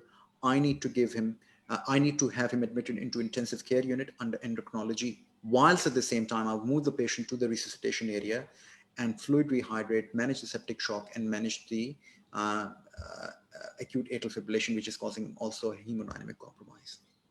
Moving on. So what would be the specific treatment? Again, we'll move on. Just give me a second. So we know that this patient has got a sepsis as an underlying trigger, and it could be an underlying chest infection, what looks like he's got pretty fluffy chest shadows, he's got bad winging there, it could be an acute pulmonary edema, but there could be a collapse of consolidation building up there. So we'll give him treatment or reversal of his infection with benzyl penicillin, doxycycline, good cold community acquired pneumonia treatment. Paracetamol, we can give him IV to bring the temperature down. IV fluids, urine catheter, because the patient's got septic shock, we can give override prophylaxis, respiratory optimization. Now, respiratory optimization is the word that I often use, because, you know, it's just not enough to say that I'm going to give my patient oxygen. You need to give the patient oxygen to the saturation response. Some patients respond to nasal prong, some patients respond to oxygen mask, some patients respond to Hudson mask. Other patients may require non-invasive or invasive ventilation. So respiratory optimization are very important. Okay. So that respiratory optimization might be with the oxygen, non-invasive ventilation, or BiPAP or Cpap. Now, the specific treatment of thyroid hormone, like thyrotoxicosis. So inhibition, we need to, the basic principle of thyrotoxic state is inhibition of the thyroid hormone release, which is thionamides, PTU, and methimazole, and then inhibition of the new thyroid hormone production with the lugos, iodine, and lithium. I'll show you the slide and also we need to block the conversion of T3. So I'll just jump on. We'll talk about that later in terms of referral. So hyperthyroid state. So the types, as we talk about 3 clinical manifestations of hyperthyroidism, it could be hyperthyroidism, thyrotoxicosis, or thyroid storm. The patient in an example that we've just seen is a thyroid storm, which is a life-threatening form of thyrotoxicosis due to adrenergic hyperactivity. All right. And this is this is a clinical emergency. What are the causes of hyperthyroid state? Overuse or overdose of thyroid hormone, withdrawal from thyroid medication, anti-thyroid medication, sorry. Any form of stressful event, sepsis, stress, surgery, eclampsia, parturition. I've always read that in textbook. I have not seen practically an example for that, but that doesn't mean that doesn't happen. But it should have, it would be happening. But majority which happens could be just an unknown trigger. All right. Also infection, DKA, HHNS, acute myocardial infarction, all of these can act as a trigger for thyroid storm. And the clinical presentation of thyroid storm, it's just one of those clinical masquerade. It's not very clear. But remember, one thing about the clinical diagnosis is someone with pre-existing hyperthyroidism. So if the patient is coming tachycardic or septic, it's always worth asking them if you're on any anti-thyroid medication. Have you got any hyperthyroidism? And remember, it's not just the fever, but very high fever. It's a cardinal sign of thyroid storm. In terms of sign and symptoms, think about thyroid storm as I said, adrenergic crisis, cardiovascular and neurologic signs predominantly. Okay. Moving on. So cardiovascular sign, as we talked about, there could be palpitations, atrial fibrillation. We've seen this patient had an atrial fibrillation along with hemodynamic compromise. There could be, from that matter, in congestive heart failure. Neurologic signs could range from anything between simple agitation, confusion, coma, seizures, all of that kind of complications could be associated with thyroid storm. Okay. Now, high fever, palpitation, tachycardia, atrial fibrillation, we talked about that, congestion, pleural bacteria. Now, seizures, neurologic signs, coma, delirium, confusion. So these are all the clinical presentation of thyroid storm. So what is happening? So basically, we've got a trigger, which could be an infection, DKA, hyperosmolar, hyperglycemic, non-ketotic state, hypoglycemia, radioactive iodine treatment as an exogenous, PEAMI. All of these pathologies are acting as a trigger, which is causing the thyroid gland to release more T3 and T4 in a patient who's already got an underlying thyroid problem. What happens then? It happens adrenergic crisis, basically cardiovascular and neurologic, along with fever, which must be there to diagnose thyroid storm. So how to reverse this situation? Blocking at every step. So basically, number one, we need to block the release of formed thyroid hormones. So by methimazole or propylthiouracil, we need to block the production. Okay, so production block by giving iodine or lithium. We also need in the thyroid gland to stop the transformation of T4 to T3. T3, remember, is an active form of thyroid hormone. So remember, conversion block. So release block, all the thyroid hormone which is formed in the gland, first of all, release that by giving propylthiouracil and methimazole. Production block, by giving iodine, we're halting the production of thyroid hormone. Conversion block, halting the conversion of T4 to T3. And then what will happen? It will block the adrenergic crisis like AF, congestive cardiac failure, confusion, seizure, and coma. So that's all very important, that we need to do all of that in a very succinct and simultaneous way. All right. Yes, the patient has got heart failure. And as I said, the management of heart failure is dependent on the oxygenation optimization and control of the underlying arrhythmia, which is an atrial fibrillation. So slowing his heart rate down initially with some sort of rate controlling drugs. My preference would be digoxin, because it does not compromise the heart rate or hemodynamic status too much. It maintains it controls or slow down the heart rate without dropping the blood pressure. And obviously treating the underlying cause, which in this case is thyroid storm. So in summary, thyroid storm, clinical diagnosis, characterized by both adrenergic activity characterized by the cardiovascular and neurologic effects, cardiovascular AF, CCF, APO, okay, and neurologic confusion, coma, seizures, and all that. And we've talked about triggers. We've talked about how does it manifest and can manifest, and how can it be diagnosed, and how can it be managed in terms of conversion block, production block, and release block. All right. So glucocorticoids, or remember, steroids are also important. They inhibit peripheral conversion of T4 to T3. So all that T4 which is sitting there in the peripheral tissue, glucocorticoids or steroids will prevent the conversion of T4 to T3. And remember to avoid amiodarone, especially in this patient who has got fast heart rate. Amiodarone is not only going to cause the blood pressure to drop, but it also can cause the risk of thyroid storm. All right. Okay. Quiz. I'll forget the quiz. We'll do one more case and then I'll jump on to the other things. This is a case that you commonly see. An 85-year-old lady by the name of Dorothy has come in after having a fall in her bedroom. She's landed on the left side and is complaining of left-sided chest pain and has some bruising and tenderness. So what is everybody thinking? It's quite straightforward. I don't think there's any complication or any question about this case. Okay, all right. So she's complaining of shortness of breath on deep inspiration. She's got past medical history of type 2 diabetes, CCF, and AF. Her OBS are as follows: oxygen saturation of 90% on oxygen. She has got an atrial fibrillation with the heart rate of 130 and the blood pressure of 140 by 80. Okay, now again, same sort of assessment priorities, same sort of questions. I'll just jump right into the management side of things. So basically, this patient is coming after having a fall in chest injuries. She's got a lot of shortness of breath. She's got a lot of pain in the chest and breathing. So we're suspecting some kind of chest trauma. It's a mechanical injury to the chest. Yes, it's a mechanical pain. Absolutely. So rib fractures. Yes, absolutely. Good. Thank you, Dr. Madia. So rib fractures, pneumothorax, hemothorax, these are the differentials. So remember, not all chest pain are related to myocardial infarction. Historical context is very important. Okay.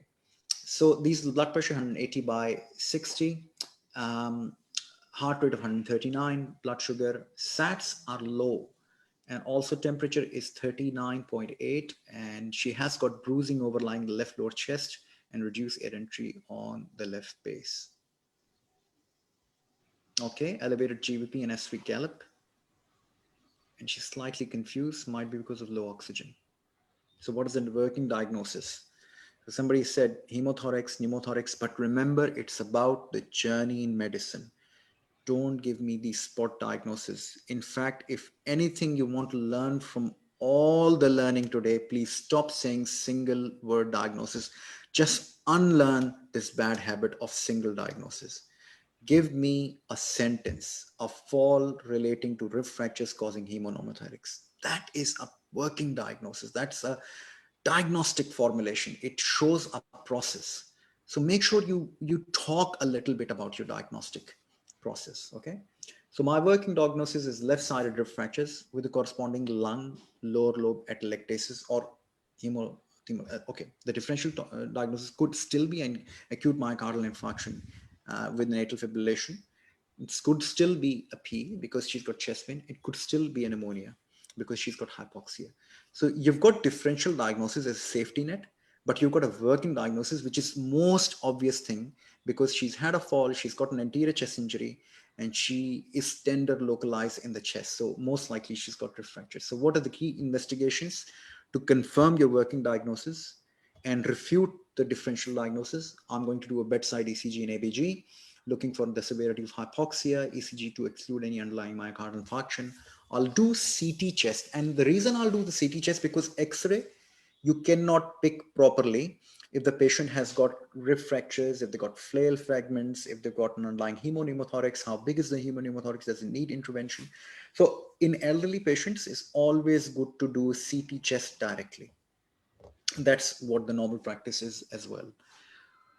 Okay, I'm going to do the blood tests, full blood count to check for any inflammatory elevation, electrolytes, because the patient's got an atrial fibrillation, want to make sure calcium, magnesium, phosphate, and potassium are okay. Coagulation profile, if the patient's on blood thinners, bleeding in the chest, we may have to withdraw or stop those coagulation or anticoagulants.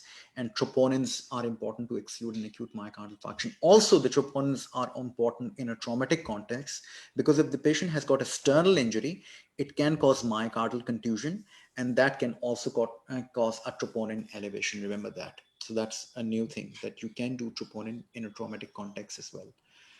So what does this ECG show? Anybody?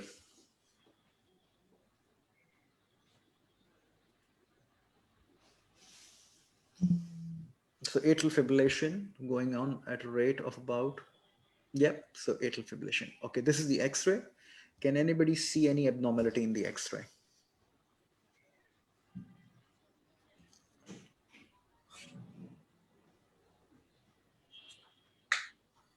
Boot shoot heart.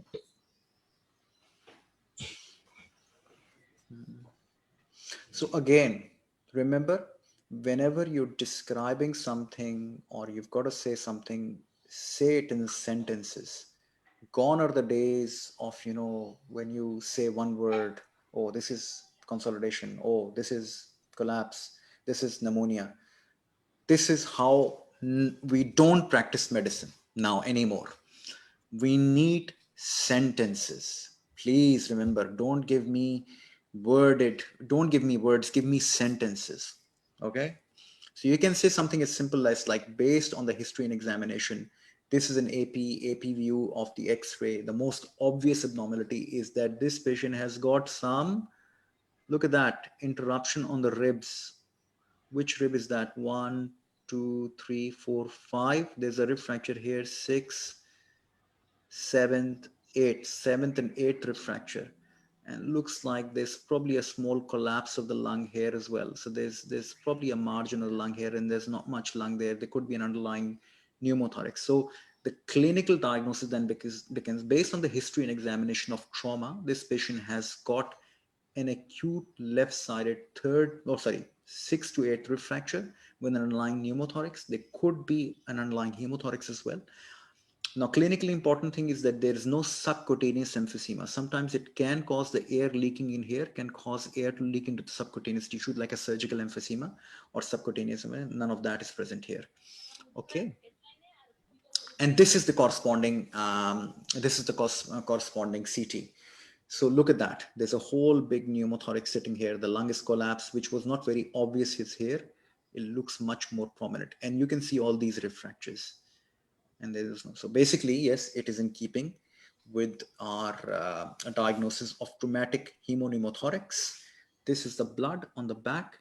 This is a small fragment of hemothorax. This is a collapsed lung. This is the pneumothorax.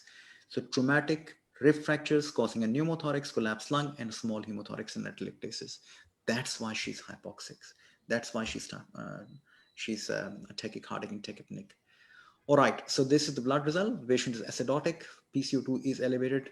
PO2 is low, sort of borderline low at 62, and PCO2 is high. Lactate is borderline elevated. And this is the white cell count is 17, hemoglobin 127, electrolytes with the raised inflammatory markers normal. So what would be the priorities now? Troponin is 12, INR is 1.2. So the diagnosis then becomes, who's going to tell me the diagnosis? Oh, you on back to, we need a class on X-rays. That is covered as a part of our resuscitation workshop. You can join that resuscitation workshop if you want to join. We cover X-rays and CTs very extensively in that. Left-sided rib fractures. So based on the history and examination, the patient has got left-sided rib fractures with left lower lobe collapse due to left lower collapse and atelectasis. What is going to be the management? So basically it's going to be a 3-tiered approach. But as I said, whenever you're thinking about the management, please think about the definitive disposition. Where is this patient going to go? The patient is requiring analgesia, significant amount of analgesia. The patient is requiring oxygen therapy, significant amount of oxygen. So basically this patient needs analgesia, which in this country is given in form of patient controlled analgesia if the patient are unable to take a deep breath in despite having opioid treatment like endone, regular Panadol, but they're still able to take a deep breath in, meaning they're not able to expand their lungs, then they would need treatment. Now, this patient's got a big pneumothorax, so may need a pneumothorax evacuation as well. So lung expansion and strategies, which means that this patient need to have that pneumothorax sucked out by a chest drain. And after that, they need to be kept on, what if there is no pneumothorax? There's only rib fractures, and the rib fractures are basically causing enough pain the patient is not able to expand their lungs. So in that case, you can say the patient can be treated with analgesia, with a patient-controlled analgesia, so they can give themselves some own painkillers, and plus high-flow nasal oxygenation, which will help expand their lungs, also maintain the oxygen saturation, and the tri-flow exercises in which they, chest support, like chest physio to prevent any further neck collapse and atelectasis, and lung infection prevention. So if the patient has got fever, have got raised inflammatory marker, it means the mnemonic process is already developed. You cannot believe, when I was working as a registrar in trauma, how many patients would present literally within 8 hours after having a fall with florid pneumonia and confusion after having rib fractures. So this is a very, very real thing. In fact, in the hospital, we've got something called CHIP protocol, which is called chest injury protocol. So the patient who have come in with suspected chest injury, that is they've had a fall and have got chest pain, we send out a page as a CHIP page. This page goes to the surgical registrar, the anesthetic registrar, the ICU registrar, the radiology. The surgical registrar will come and see this patient as a priority to exclude any underlying hemothorax or pneumothorax which would require immediate chest drain. The anesthetic registrar would start the patient on high flow and patient controlled analgesia. So the pain management and optimization is done right from the point the patients come in. And also the radiology, so they are in tune that they need to make room for the patient to have immediate CT scan. So the whole thing is given via pathway called CHIP protocol. Okay. All right. And normally they get admitted under surgical services. So basically, in terms of pain management, my preference would be to give regular Panadol 6-hourly, fentanyl in aliquots. And if the patient are greatly not responding to my aliquots painkiller, I will start them on either a fentanyl or morphine PCA. Now, you don't have to learn about the morphine PCA, how it's done, but basically you can say that the patient would need to be started on PCA, which could be either fentanyl and morphine. And there's a hospital protocol for every different type of PCA. DVT prophylaxis, because they won't be moving around. Respiratory optimization, which we've talked about, that it could be anything between the nasal cannula, nasal oxygenation with a mask or non-rebreather, all the way up to nasal high flow. So nasal high flow is good because high flow nasal oxygenation is air mixed with oxygen, which is given under a lot of air flow. So it provides some degree of PEEP to help expand the lungs. So this is something which we normally do in the hospital, especially if they've got an evidence of collapsed lungs. And this is how it's done. So this patient has got suspected rib fracture. This is the nasal flow cannula. You can see these two prongs are going in. This is connected to the oxygen humidified circuit, and I'll show you the machine, what the machine looks like. This is the patient-controlled analgesia. This is the machine of nasal flow cannula that they get hooked up in the hospital. So basically, it's an active humidifier. It mixes air with the oxygen, and you can dial up the airflow and oxygen flow based on the patient respiratory parameters to give them the oxygen, okay? And then obviously physio and chest support is very important. Chest support, I don't like the word chest support. You have to be specific. You need chest physiotherapy, chest expansion, okay? So chest support doesn't mean anything, but having a particular strategy, like, you know, MDT does not mean anything for me, multidisciplinary team approach. You have to tell me exactly what do you mean by MDT.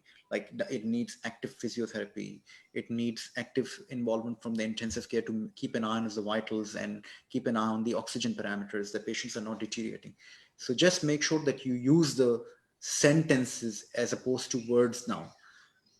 Please trust me, if you remember, it is a hard-earned experience. If you remember how to use sentences, you will have no trouble making your next move and excelling in your careers in this country. It's only the words which are going to cause you to suffer. Don't use words, use sentences.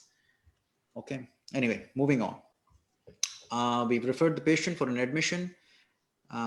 Excellent, excellent. I think that's enough of the case. I won't go any more cases, otherwise I'll just keep on doing cases. I've got so many cases.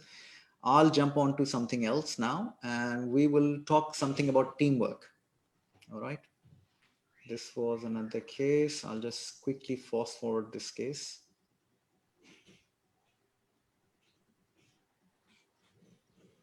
Okay. Now, any questions at this stage? Good. No questions. I must be doing very well. How do we choose between high flow or Cpap and BiPAP? That's a very good question. If the patient has got compromised breathing parameters in terms of elevation, if the patient is purely hypoxic, the first point of entry would be nasal flow oxygen. And if the patient can, have the saturation of 92%, and the nasal flow oxygenation is providing them, you don't need to provide them with a high flow nasal cannula. If the patient are unable to maintain their oxygen saturation with the nasal flow cannulation, then you need to consider giving them high flow nasal oxygenation, because it provides them with a high flow of air running through their nose into their lungs to help expand the lungs a little bit as well. Cpap is more for you. It's not utilized for rib fracture. Cpap is more used for like an acute pulmonary edema when the oxygenation is a problem. The BiPAP is used for type 2 respiratory failure. When you've got elevated carbon dioxide, you want to splint the lungs, and then you need to use a bilevel support with an IPAP or EPAP. Okay, so just remember that with type 1 respiratory failure, which is like an oxygen, Cpap, type 2 respiratory failure, you'd use BiPAP. With the rib fracture or hypoxia associated rib fracture, where you need a flow to expand the lungs, you use high flow nasal cannulation. All right. So teamwork is basically, as I said, in working in the hospital in this country is not just medical work. There's a whole team and barrage of people who are involved in providing care. So from the top, there could be a director of the clinical stream. There could be a clinical director. There could be consultants who are, training and education responsible consultant who may have various portfolios. They are registrars and CMOs, and then they are senior residents and interns. So this is a very vague sort of description of how the clinical stream works, like a medical streams. Then on the nursing limb, there's a nursing director, there's a nursing unit manager, there's a nursing educator, there's a clinical nurse specialist, there's a nurse practitioner, registered nurse, and student nurse. So this is a bare minimum network of people in any department. So if you're working in emergency department, if you're working in respiratory department, if you're working in any department, that would be the team of doctors you'd be at least working with. So it's a big, big teamwork. And this teamwork is very important because you are only providing an aspect of care. The rest of the care, which is even more important in terms of social support, medical support, occupational support, physio support, that is provided by a range of different teams, which we'll talk about.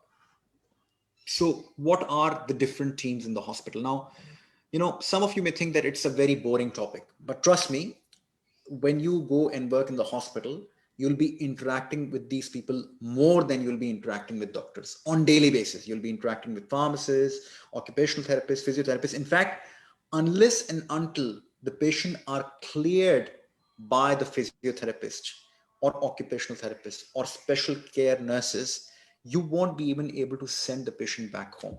So it's all team-based care.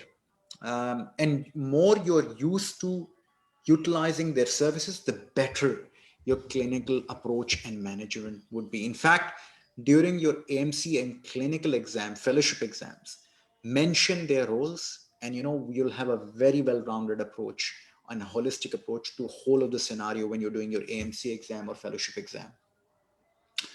Now, each of us come from a very different background. We've come from different experiences, and some of us may have some experience dealing with this back in our home in our country, but the way it gets done in this particular health system, they've got a lot more say. In fact, it's 50-50. So your medical management is 50% and allied healthcare input is also 50%, depending on the case. There might be some cases in which their input is 70% or 80%, like an acute mental or drug and alcohol team, in which the patient has got nothing medically wrong with them, but they have got like mental health issues or drug and alcohol issues which require more input. So what are the different roles? For example, there might be a respiratory failure nurse. They specialize in providing patient with BiPAP. So there was a question about, Cpap and BiPAP. If you're worried about it, you can call in for a respiratory failure nurse or clinical nurse consultant who belong to the respiratory failure services. There is stoma and continence nurses. There's aged care or asset nurses. There are stroke and coronary care nurses and critical care nurses who can come and put in central lines even, pick lines, cannulation, and lots more. There's pediatric liaison. There's Aboriginal health workers. Is somebody trying to say something?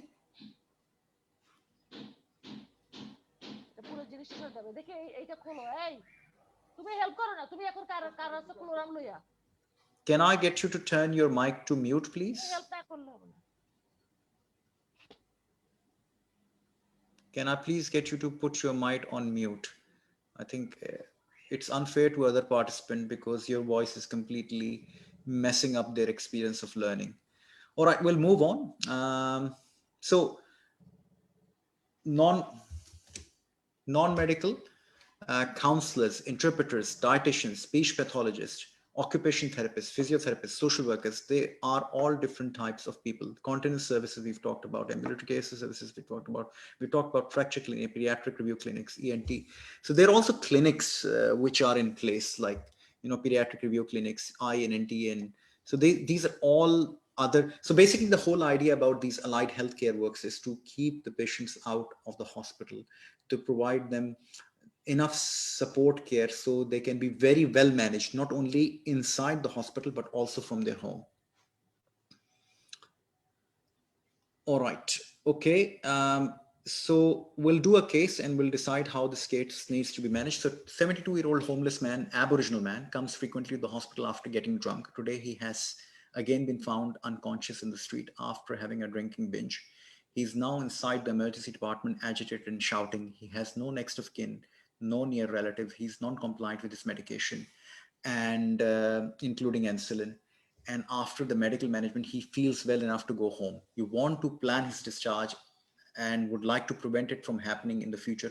How would you go about managing the situation? This is a very, very common scenario that we see all the time on weekends, especially, that there's a homeless man who comes in, who gets drunk, who gets a couple of fall. We do all the workup, but how can we, you can provide them all the care that they want from the medical point of view, but how can you make sure that they're not coming to the hospital? How can you prevent this from happening to come to the hospital? So this needs a holistic approach. So you need planning. You need an aboriginal liaison, endocrinology. You need a diabetic educator.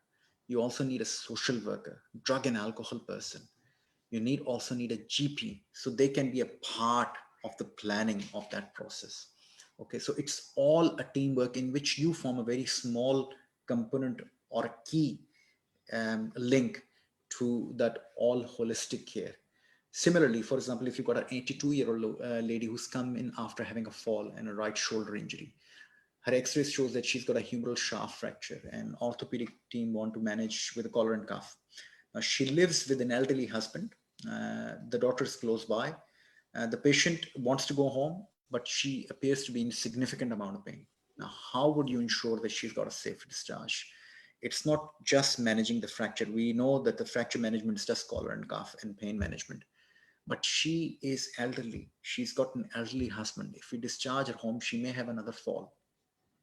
So again, we need to get an asset nurse. So asset nurse, what they do, they talk to the family, they talk to the patient, they find out how many services are available inside the home. Okay, and they can talk to the family and make sure that they're happy with that level of services. They can organize for a physio, an OT assessment at the home, and provide those assessment. And also, they can organize for the geriatrician to go inside the home and check their level of analgesia, comfort, and safety. And they can also get community nurses, and they can also get the GP to go and have a look at the patient and check up from time to time. So remember, there's gamut of services which are available, and we just need to be aware that these services are there to help the patients and are there to help us. All right. Again, 35-year-old lady, non-English speaking, migrant, Syria, who is 11 weeks pregnant, coming with general bleeding, mild abdominal pain. She is hemodynamically stable.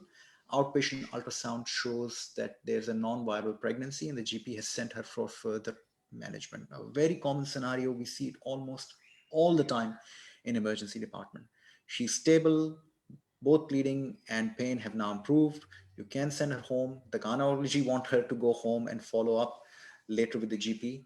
Please plan her safe discharge home. So what do? First of all, interpreter.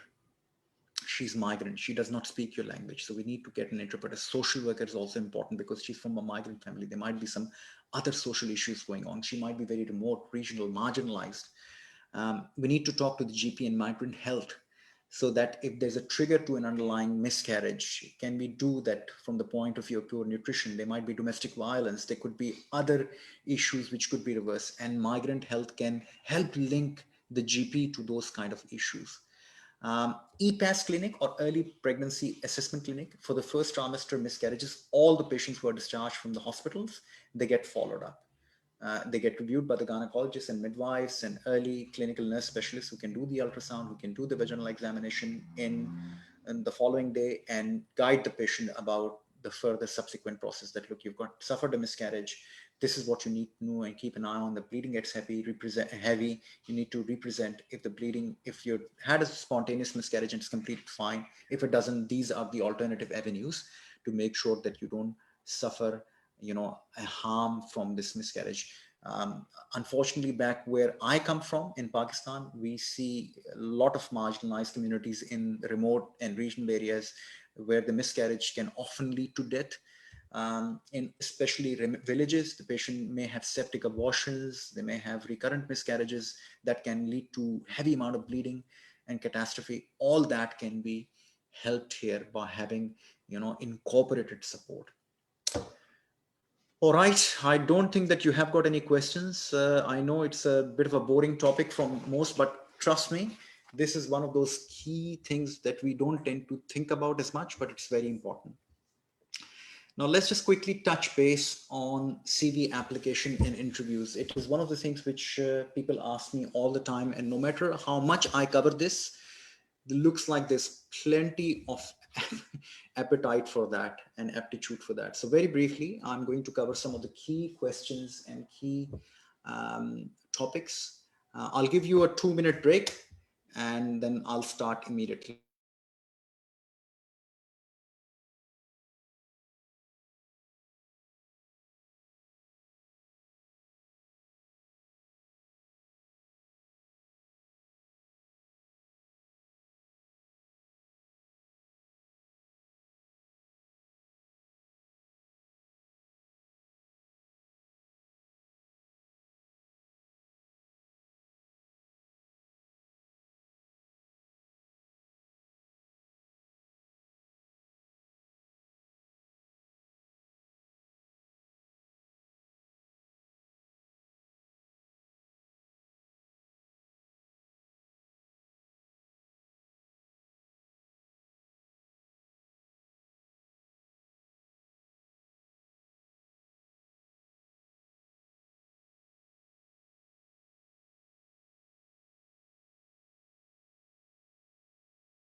All right, so I'll start again in the interest of the time. So as I said, there's a lot of appetite about CV application and interviews. Can you all hear me okay? Can you hear me? Yes. Okay, excellent. And I think that's where the communication is really a key. The way you write your application form and the way you write your CV is just how it reflects on how you are as a person on paper. Does that make sense? And I have seen numerous CVs over the last few years, and I am sorry to say we are nowhere is near even how even the medical student CV looks like in this country. So I've been given medical CVs from, one of the local graduates as being their reference. And somehow they're able to produce more clear picture of their professionalism on a single page than we are trying to do on a 5-page CV. So please don't get me wrong. All of you have got good or very similar medical experience. But when it comes to transferring that information onto a piece of paper, it's just not there. It's very disappointing to see those CVs and the articulation and the words. Some of them, they just look too hierarchical.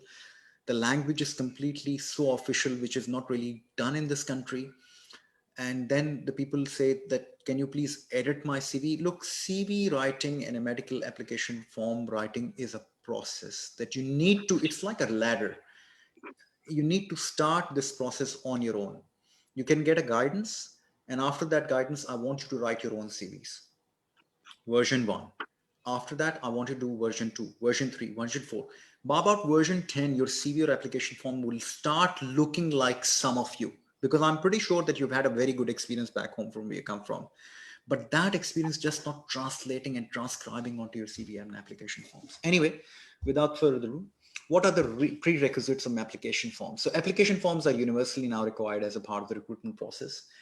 Um, you need to have thorough understanding of job description. So all the application forms are attached to a job description. That what do they want from you to do the job?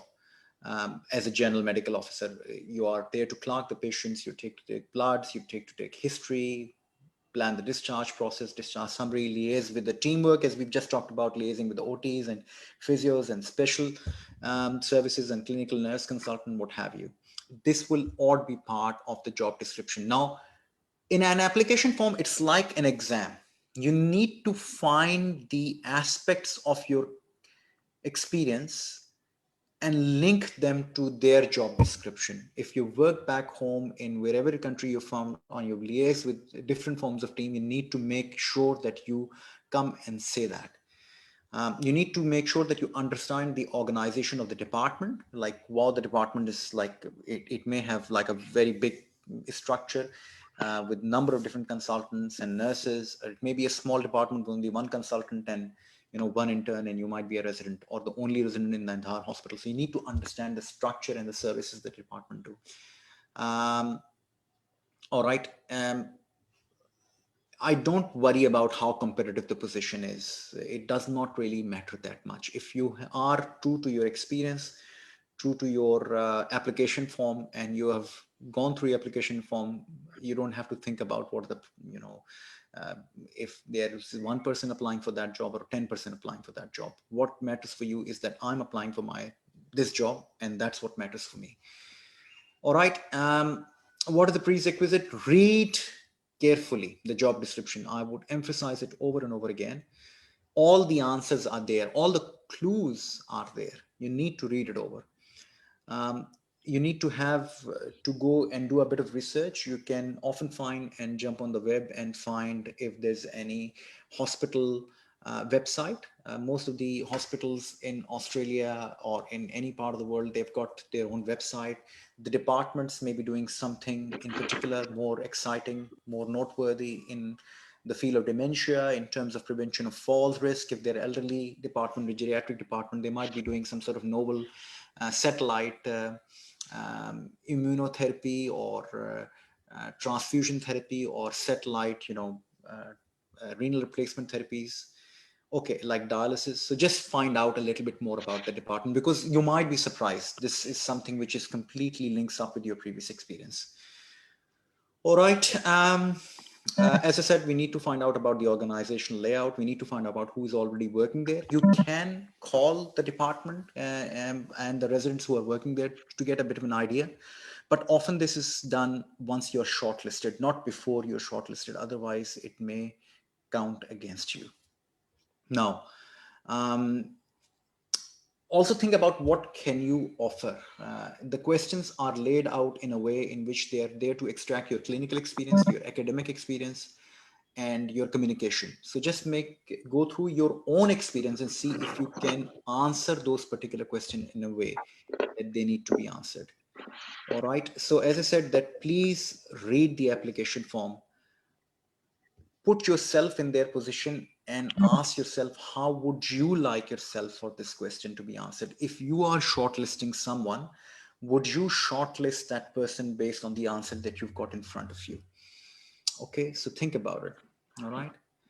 We've talked about research, and we've talked about departmental research, hospital research. We've talked about researching the local demographics. There might be a particular more prevalent issue in that demographics. If you're applying for a job in Blacktown Hospital or Western Sydney, there's a lot of migrant population. If you're working or applying for a job in more regional area, then there might be more population which is elderly.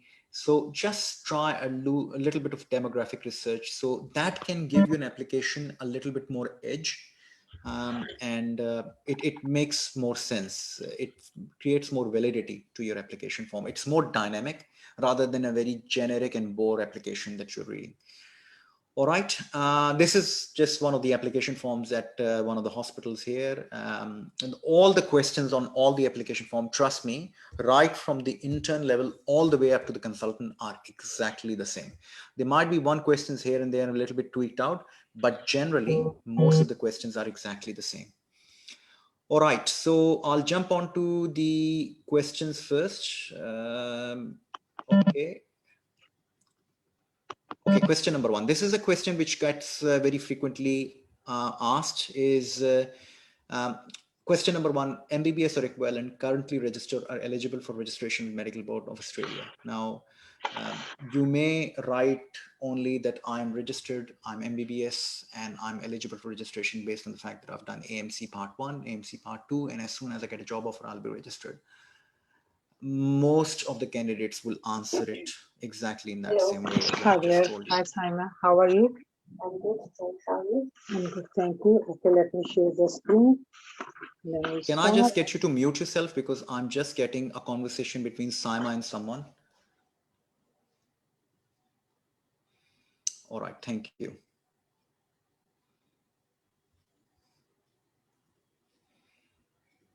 Okay. So you may start off by saying that, look, I am, or as I said, that you can elaborate in a bit more detail. You can say that I graduated from so-and-so medical college in the year 2015. I am eligible for APRA registration because I've passed AMC Part 1 and Part 2. But please be mindful that, you can also add on more relevant experience, that I am a graduate of a leading university back home from Nepal, from Bangladesh, from Pakistan, which is linked to a very large public tertiary hospital. And I've had an experience in the fields of general medicine, in the field of cardiology, and I was granted full registration with my home country medical council or medical commission. So that just immediately puts the selector into that perspective that fine, you are eligible for registration in this country. But having said that, you've got enough experience working in various capacities of intern, resident, registrar, that you had a full unconditional registration back where you come from. Because trust me, there are many candidates coming from different parts of the world who may not even have that. So just create and use this opportunity as a question. This question is an opportunity to show your experience. And then you can further layer it up that I've done like 6 months of acute resident jobs in a busy tertiary hospital. I've done junior registrar job in emergency department, small private hospital, or some private experience. I've also worked within multidisciplinary teams and allied health services. And basically, you can tie a lot up and you can say that a job as this will help me further my clinical experience, which will help me achieve supervision, which is required as from APRA towards the general registration. So basically, you're trying to say that, look, I've got enough experience back from my own country that they gave me an unconditional and full registration there, but now I need a level of supervision, and training in a supervised situation will give me enough experience to get registered in a full capacity in a year's time. So they will link it immediately that, look, this person is coming back from a background which is valid. He needs a bit of a, supervised medical training to lead him back into that same level of training. Does that make sense?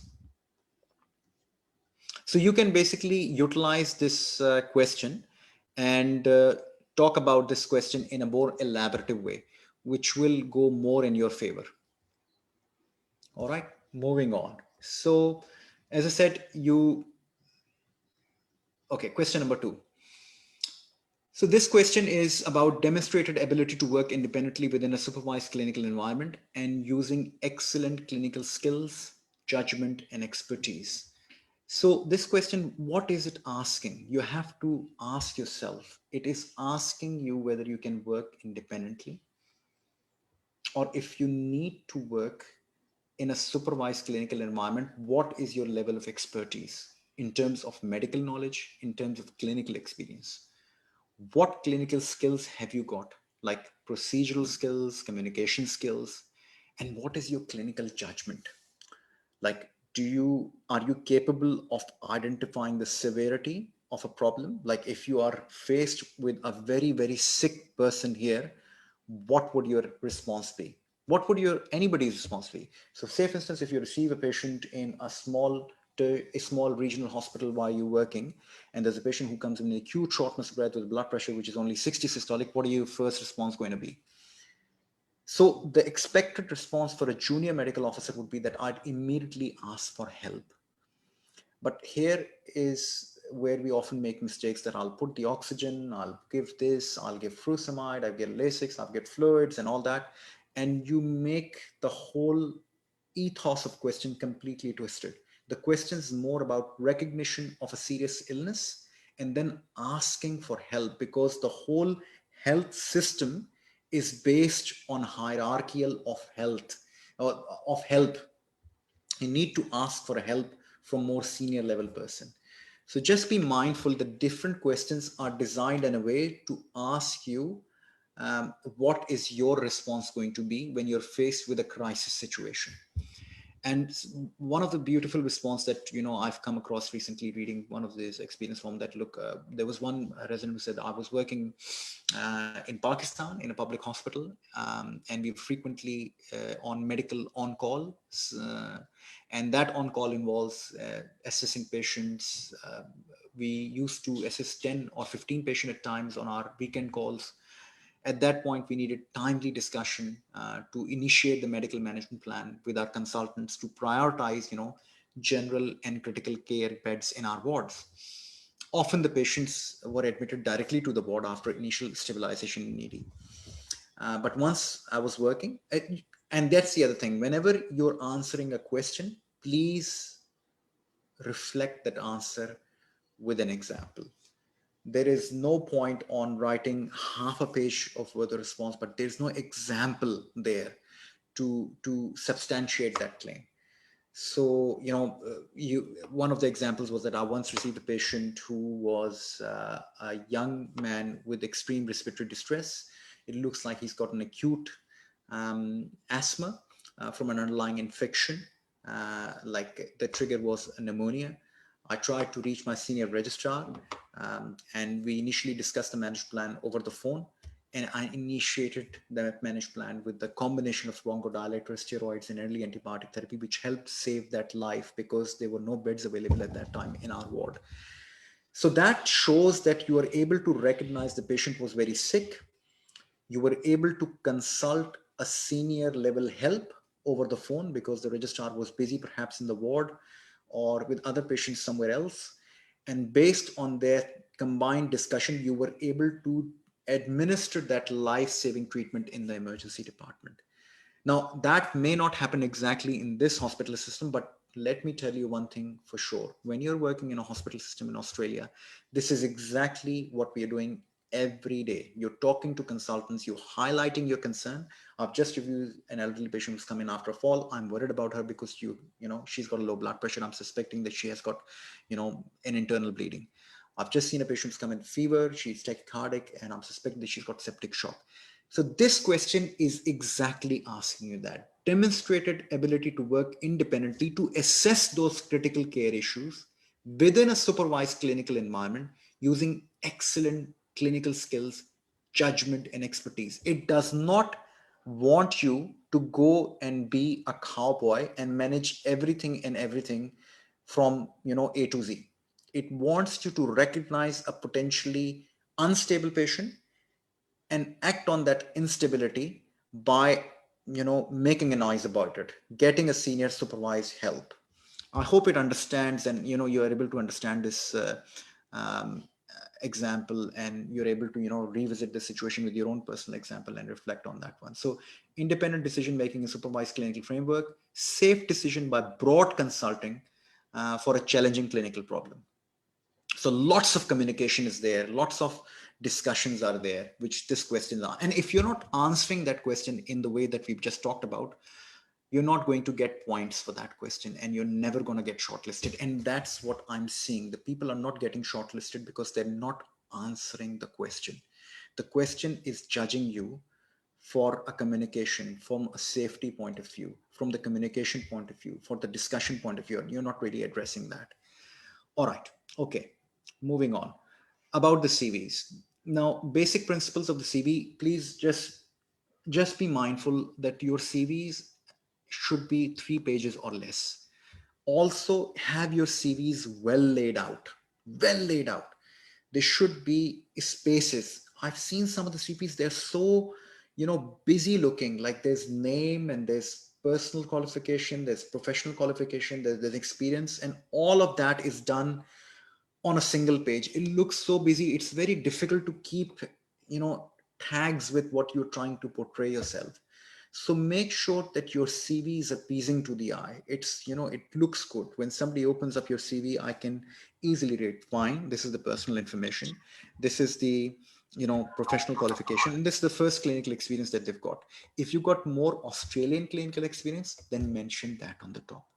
All right, because that is obviously more valid in this country. If you've done a course, you've done a workshop, if you've done an AMC exam, make sure that it gets mentioned first, because first page is where the recruiter would decide whether you need to shortlist you or not.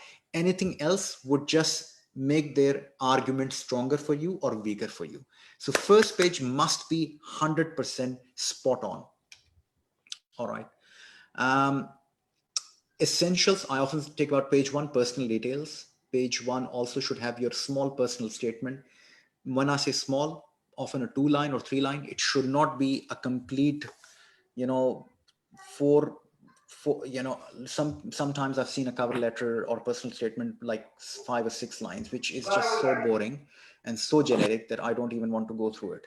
So please don't even mention the personal statement if you don't want to do it. It's completely acceptable not to have a personal, but something on the lines of, I'm a passionate doctor who's a clinical communicator, an excellent clinical communicator. This does not mean anything. If you've got these kind of words in your CV and cover letter, please tear them off and throw that in a bin, because this is very off-putting when you're trying to raise claims about your own self. Okay, don't address yourself, I'm an excellent communicator, I'm a good team player. It does not mean anything.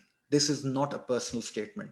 The personal statement is that I'm a keen medical doctor who's keen to learn in a Western health system to improve my clinical experience and attain in a short term a basic physician's training, and a long term to be a geriatrician, to be a cardiologist. That's a personal statement which reflects on your personality, a clinical experience that you've done so far, and where are you seeing yourself in 5 and 10 years time.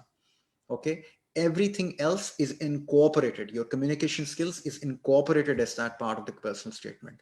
I often talked about that in detail because this is a complete different subject, and it cannot be emphasized enough how badly people address this very crucial step. Okay. Registration, indemnity, we've talked about. If you've got any local courses, if you've got local registrations, indemnity, working with children, mention that on the first page. If you've got driver's license, mention that on the first page. Qualifications and current job, page 1. Now, career history, clinical history, you can put that on page 2.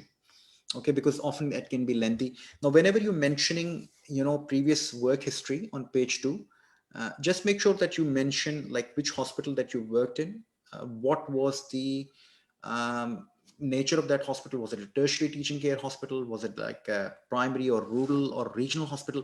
Everything is important. Don't disregard or disrespect your previous experience. It may offer some unique insights. In fact, I find the people who have worked in rural placements have got a lot more confidence managing the critical situations independently and more holistically. So don't disregard any of your experience, be it private, be it public, put it out there. All right. If you've done any, I recently saw a CV in which somebody had published some study or they'd done some research, and it was coming on page last like 4 in a single liner. Please explain to me if you've done a research project. Put it out there on page number 2 or page number 1 as an achievement. That would immediately make your CV stand out from rest of the 100 CVs. So just make some effort to make your CV a bit more individual. And that's the other thing that you need to do, is you need to address your CV related to a job. So if it means that you need to have a different CV of different jobs, so be it. Trust me, if you have 10 different CV for 10 different kind of jobs, you have got a lot better chance of getting shortlisted rather than just one pathetic, boring CV for all the jobs. Okay. And often I find CVs which are completely out of date. Like it is very sad to see how we are not able to focus on our own professional self. We should be updating our CVs on monthly basis, not just, just editing of it, but actually trying to improve it by doing workshops, by doing courses, by doing personal studies and personal improvement. Um, just be cognizant of that. All right. References. Now, references, you can use local references or overseas references. It does not really matter as long as they're able to provide you with an excellent reference. As an IMG, you need an excellent reference. You don't need an average reference. There are far too many average references, good doctor, good terminator. In fact, some of the people who are doing your references, they've got bad English as well. So please just be mindful. If you have got someone as your reference, make sure they have been doing references and they are quick to respond and their English is well enough to respond in an appropriate way. Okay, most of the references which are asked here in this country, they are generic. They send you a 3-page form. They ask you like, what is your communication skill like? What are your clinical procedure skills like? What is your management of pediatric and cardiac emergencies like? It is very binary, very true and false. So just be mindful that the references are tick box now from your assessors. So if they are writing any personal statement, just make sure that it is very good for in your favor. So ideal CV. What is an ideal CV? Ideal CV in which there's an Arial font, there are bold headings, there's no colors. I don't like colors. I like black and white CVs. There's no graphics. You don't need graphics in medical CVs. And I don't like boxes. So basically, one of the first advice I was given that don't have boxes. So don't have boxes. Okay. It just application forms is like boxes. CV should not have boxes. CV should have a good lay open flow. It's like walk in a park. All right, avoid bullet points. I've seen bullet points like black bullet points. Don't use them. It just creates a bit of an artificial way of addressing the issue. If you want to prioritize, if you want to highlight something, use numbers 1, 2, 3. Make sure that your number is not lengthy, 1, 2, 3, 4, 5, 6, 7, 8, 9, 10. Sometimes I've seen clinical procedure skills. I've done intubation. I've done central line. I've observed that.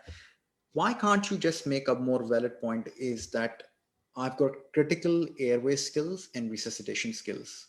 Everybody is immediately able to understand that you're expert in CPR, PLS, and ALS. You can write that is expert in resuscitation skills via these courses that I've done in 2019, 2020, 2021. And then you can write about other ancillary skills, like I can also do board-based skills like NG tubes and IDCs. These are the skills which are required. And trust me, there are even local graduates who cannot do suturing, who cannot do. Last night there was a registrar who came to me. He was from America. He was working with me. He said, "Oh, Rizwan, I've just seen a small laceration. I don't know how to suture it. I don't know how to tackle that." So basic wound management is a procedural skill. So if you can make us reference to that as a part of your practical procedural skill, please do that. All right. Job interview, it's a very big subject. I'm just going to touch base on a few of the questions. So medical interviews are highly competitive. So if you've got a medical interview, trust me, you've done very well. That means your CV is in the right combination. You've got right experience, right amount of ingredients, and you're doing something right. Typically in an interview, you may have 5 or 10 people shortlisted for one job. There might be more jobs, and it is a different structure. And normally there are 5 people on the panel. There might be a medical director of the department, clinical director of the hospital, consultant from other specialties as well. Nursing director will be there, and there will be a person from human resources. And each of the person, they're assessing a different skill set. So medical director of the department, for example, may be judging your communication. There might be a clinical case scenario by the clinical director who is judging your medical knowledge. There might be a question related to clinical governance, risk management, and quality improvement. Now, these are very important subjects, and I cannot go into enough detail because they require quite a bit of knowledge and in-depth analysis, but I'll touch base on that if I can. Okay. All right. Types of interview questions.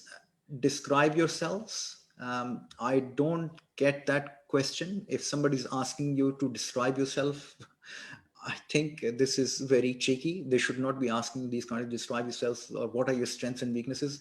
They don't ask your questions in this way. In fact, I'll tell you what the question you will get asked.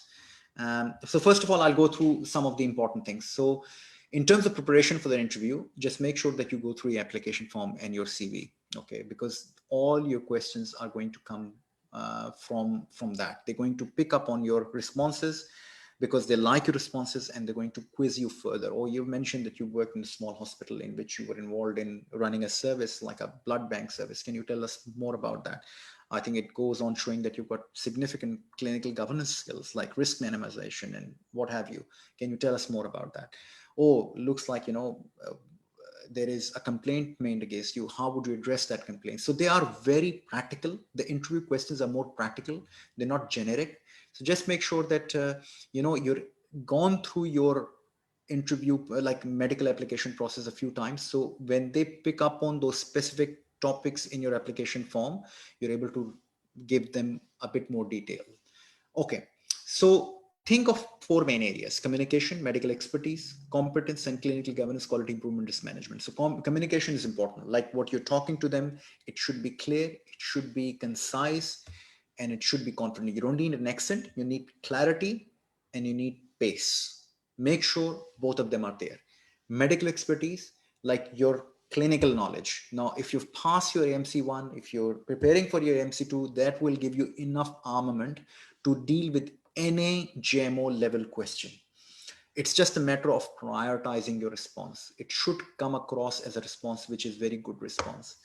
Now, clinical governance and quality improvement and risk management is all about risk minimization. It might be about a complaint. It might be about a patient who the parents have just raised a complaint. It might be an issue which has led to a complaint against you from a nurse. So just think of a scenario. There might be a scenario in your previous experience or in your previous life which you can relate to. The idea is that they're not picking up you on that complaint, but the idea is that they're actually trying to see what have you learned from that mistake.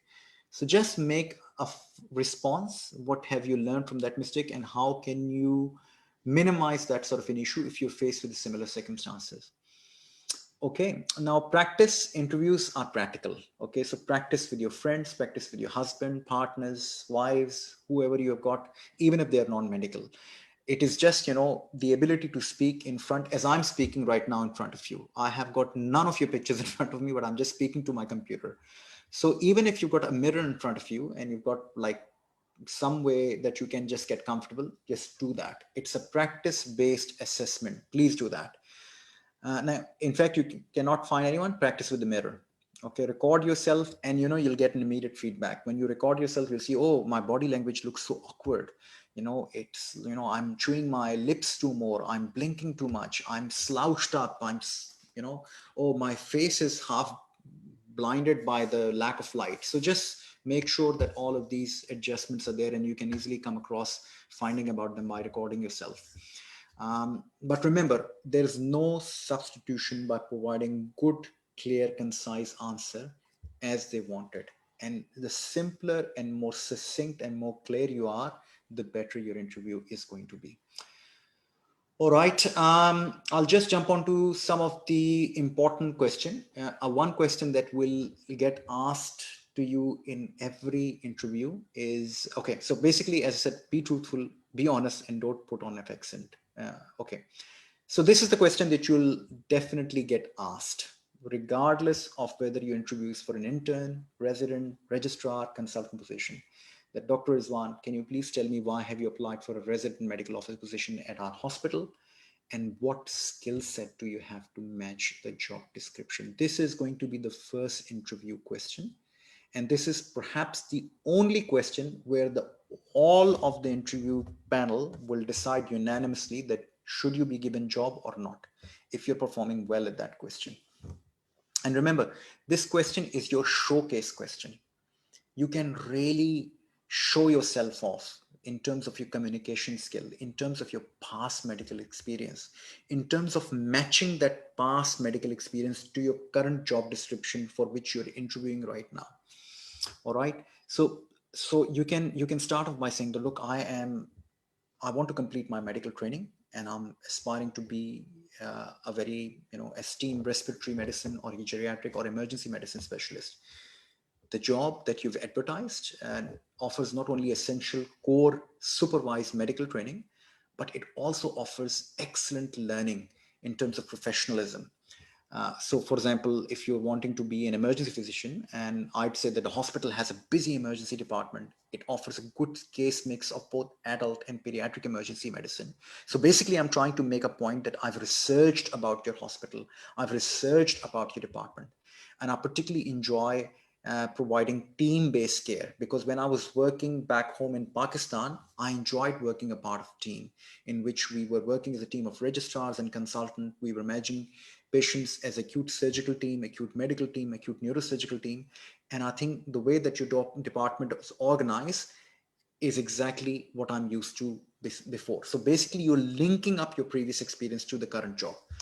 And you can say that job also offers unique perspective to help patients who are vulnerable and generally concerned about their unexpected illness. So in emergency department in particular, this is one of the things that the patients are not expecting a bad outcome. So they may come in chest pain and you say, oh, you got a heart attack. They may come in with feeling tiredness and then you got you got diabetes or you got cancer. So you are often a source of very bad news, or sometimes you're often a source of good news as well. So you can say that, look, I also particularly like that unique communication skills which are attached to emergency. I think it provides me with an opportunity to offer a lot of empathy when I'm, breaking a bad news, when I'm actually laying a diagnosis, because it not only let me lay a diagnosis, but formulate an initial management plan, not only with the patient, but also with their relative. Something on those lines would just make your response like a golden response. For example, if you got like geriatrics, like hospital caters to an aged population in the area, and I would like the challenge of working in which the teams are able to look after an elderly patient, not just the patient, but from every aspect of care, so that we can provide them with independence, autonomy, self-respect in their care. I also like to interact with the family members, because often geriatric discharges are not based just on patient. It's also based on their family, if they're comfortable taking patient home, or if the patient needs placement.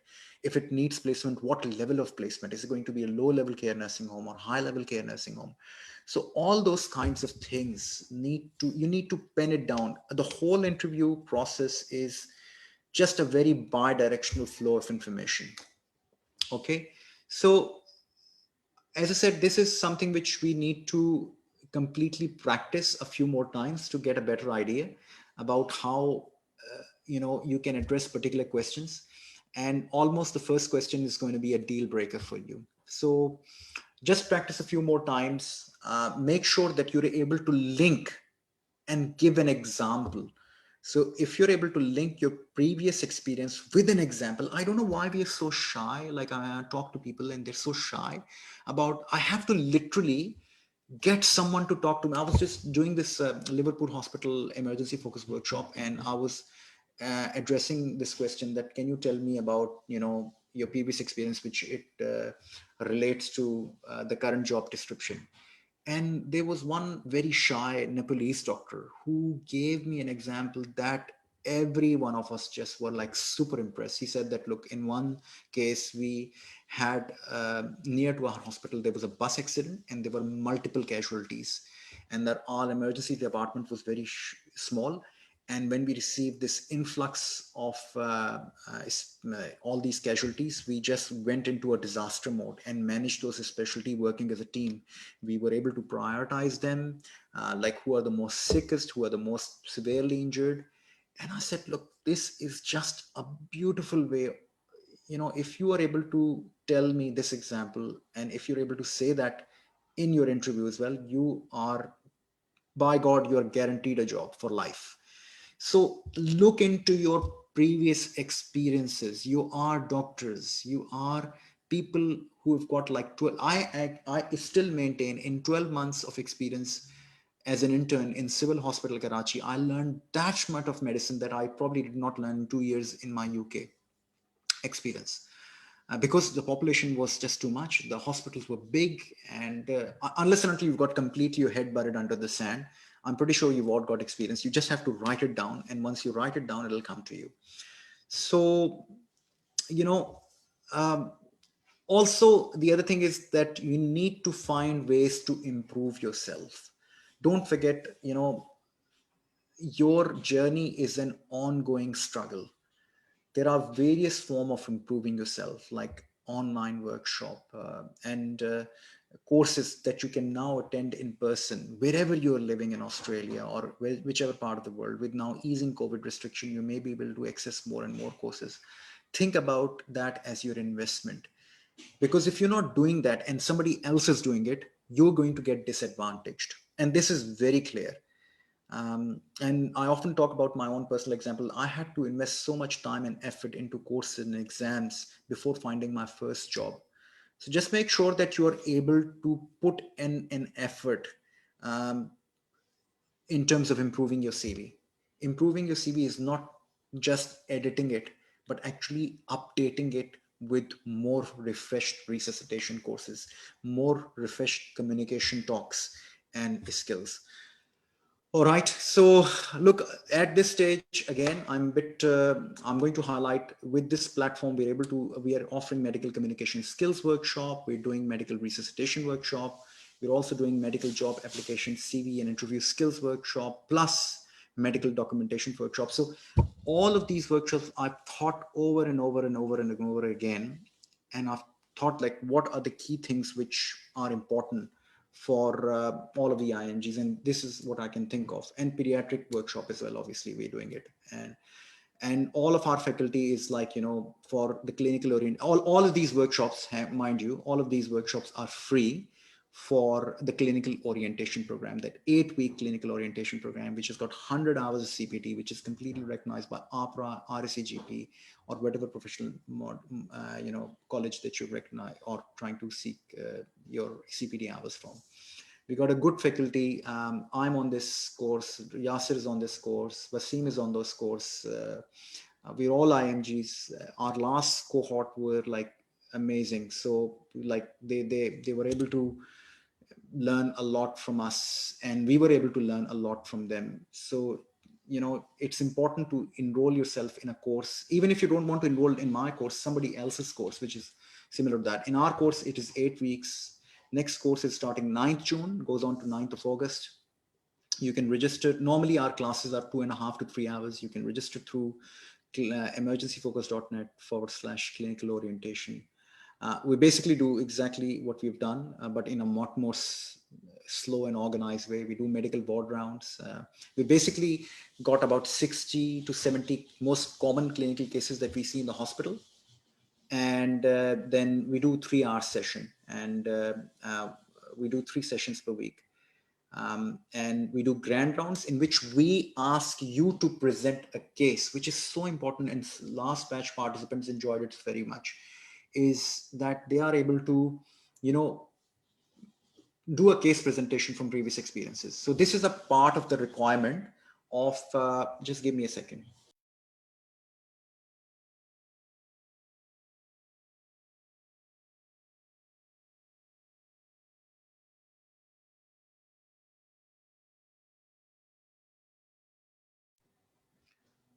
Sorry, can you hear me?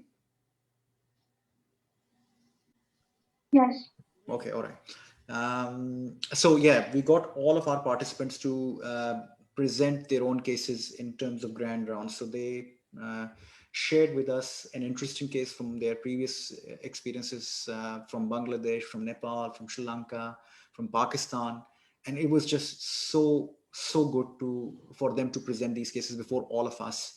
And we were able to feed them back on those cases. And it helped them, break away that, reservation, and they were like more competent and more confident after that. We also talk about the administration, like how the hospital IT system is organized. I take you through the hospital software system so that you got an idea about, when you go and join the hospital, how to request the various blood tests, how to document the history. It's not a very cumbersome process. You can learn that very easily, but I'll just give you a bit of an intro. We also offer like a personal mentorship, meaning that you share with us your CVs, and we're able to go through them and basically give you a guidance about how to improve your CV structuring, how to improve the language around the CV, and also the application forms. Obviously, it's not ideal to have suboptimal CVs, suboptimal application forms, and just keep on applying and getting frustrated because you're not really answering that question. Medical ward round, as said, is more sort of based on patient assessment, differential diagnosis, management plans, discharge planning, follow-up, health advocacy. So it's structured around basically a triage information in which the patient's coming to the hospital with a complaint process. Then what management are you going to provide as a junior medical officer? That's the orientation part of it. And then there's a medical coaching part of it, which means that, what essential medical detail you need to know about that particular subject. So if it's an acute myocardial infarction, we'll give you some of the latest guidelines which are practiced in the hospital. If it's a stroke pathway, we'll give you more validated stroke tools. If it's an acute pancreatitis, we'll tell you about rationalization tool, risk assessment tools for acute pancreatitis, and so on and so forth. And we've done some of the cases on those lines today in terms of clinical orientation. So it's a very busy program. It's a good 8 weeks of solid performance, and I enjoy it as much as the other faculty members enjoy. So if you want to be a part of it, we've still got some placements. You can join us. And I think that's about it, really. And if you got any questions, let me know. Dr. Rizwan, I have a question. If we have got quite a bit of a clinical gap, like I've done my part 1 AMC, now prepping for clinical, but I've got quite a fair bit of gap since I did my house job, and I think I couldn't do any work after the house job. Does that create a problem? Like, do I have to go back to Pakistan to do recency or anything like that? You have to. So recency is something which is not a requirement from the job point of view. They may still be able to offer you a job. Recency a requirement from APRA for registration point of view. So look, the way I have asked the people is to talk to APRA pertaining to your circumstances, because traveling has not been possible. And you can approach APRA saying that, look, I've got that much clinical experience, I need recency. What would your recommendation be based on the current traveling guidelines? And they would be able to give you a response on that. But if you require recency, then recency is recency. You cannot overcome recency with clinical orientation, clinical observership. It is a job-based assessment, which you must have from your own country. So there's no allowance for that. So if you need recency, please clarify with APRA how they're dealing with that issue, given the current climate of limited, traveling. Okay. Does Thank that you. answer your question? Yes, thank you. Yeah. Sorry, but can you explain better what recency means? So Like- people who have been out of their own countries and have got like a clinical gap of 2 years or 3 years, they are meant to be getting recent clinical experience, which must be paid, uh, clinical work experience from their own country or the country of their prime medical experience. Like if I've come from Pakistan and I've not practiced medicine for like 5 years, then the APRA body may ask me to go and get a 3-month experience or a 6-month experience. I'm not sure exactly what the particular specifics of it are, but they would ask you to go back home and get some recent clinical experience so that you are updated in your clinical experience. But having said that, recently with the travel restriction, it has not been possible for the people to go back to their country and get that experience. Does it have to be paid, Dr. Rizwan? I'm not sure about that, but they said it cannot be observership, and it does not have to be paid. But obviously, if you're working in Pakistan or in your own country, just make sure that you're able to produce a contract, because they are going to check upon your contract. So you should still be the point I'm trying to make is it should be a contractual employment. Okay, got it. I got it. Yeah. It should not be a clinical observership. If you go there and just do a clinical observership, they basically want an evidence of that you practice medicine. It's not that you've just gone there and just observed medicine. But they want an evidence that you've practiced medicine, which can only be displayed by you've got an employment contract for 3 months, you've gone and worked under a consultant, you've gone and clerked the patient, assessed the patients, and you've made management plans, pretty much like a resident level job or intern level job in this country. Okay, any other questions? Yes, Dr. Rizwan, I wanted to ask, is there a separate workshop for CV, and is there a way that you can review my CV? Like, I don't know, just asking about that. There is a separate workshop for CVs. I would encourage you to attend that if you want to. The registrations can be done separately for all these workshops. So all of these are individual workshops as well, and they're part of the clinical orientation program. And if you want to attend that workshop, attend that then. That would be the best way for you.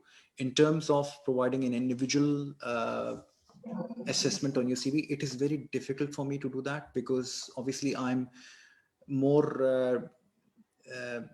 the only person who's doing it. None of the other faculty members are doing it. So I have got like multiple requests, and with limited amount of time, it would be very difficult for me to, review 50 or 60 CVs, is still able to work on in a full-time clinical emergency medicine specialist job, plus running AMC course and clinical orientation course. I just don't have enough time, I'm afraid.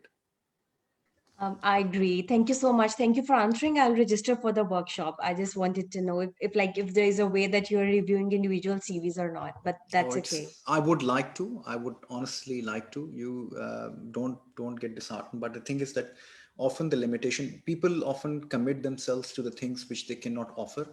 I believe that I should only be able to commit myself in which not only I can offer that, but I can offer that in a quality. So if you're giving me your CV, you would expect a response that how is my CV, how can I improve that? It takes up a lot of time in organization.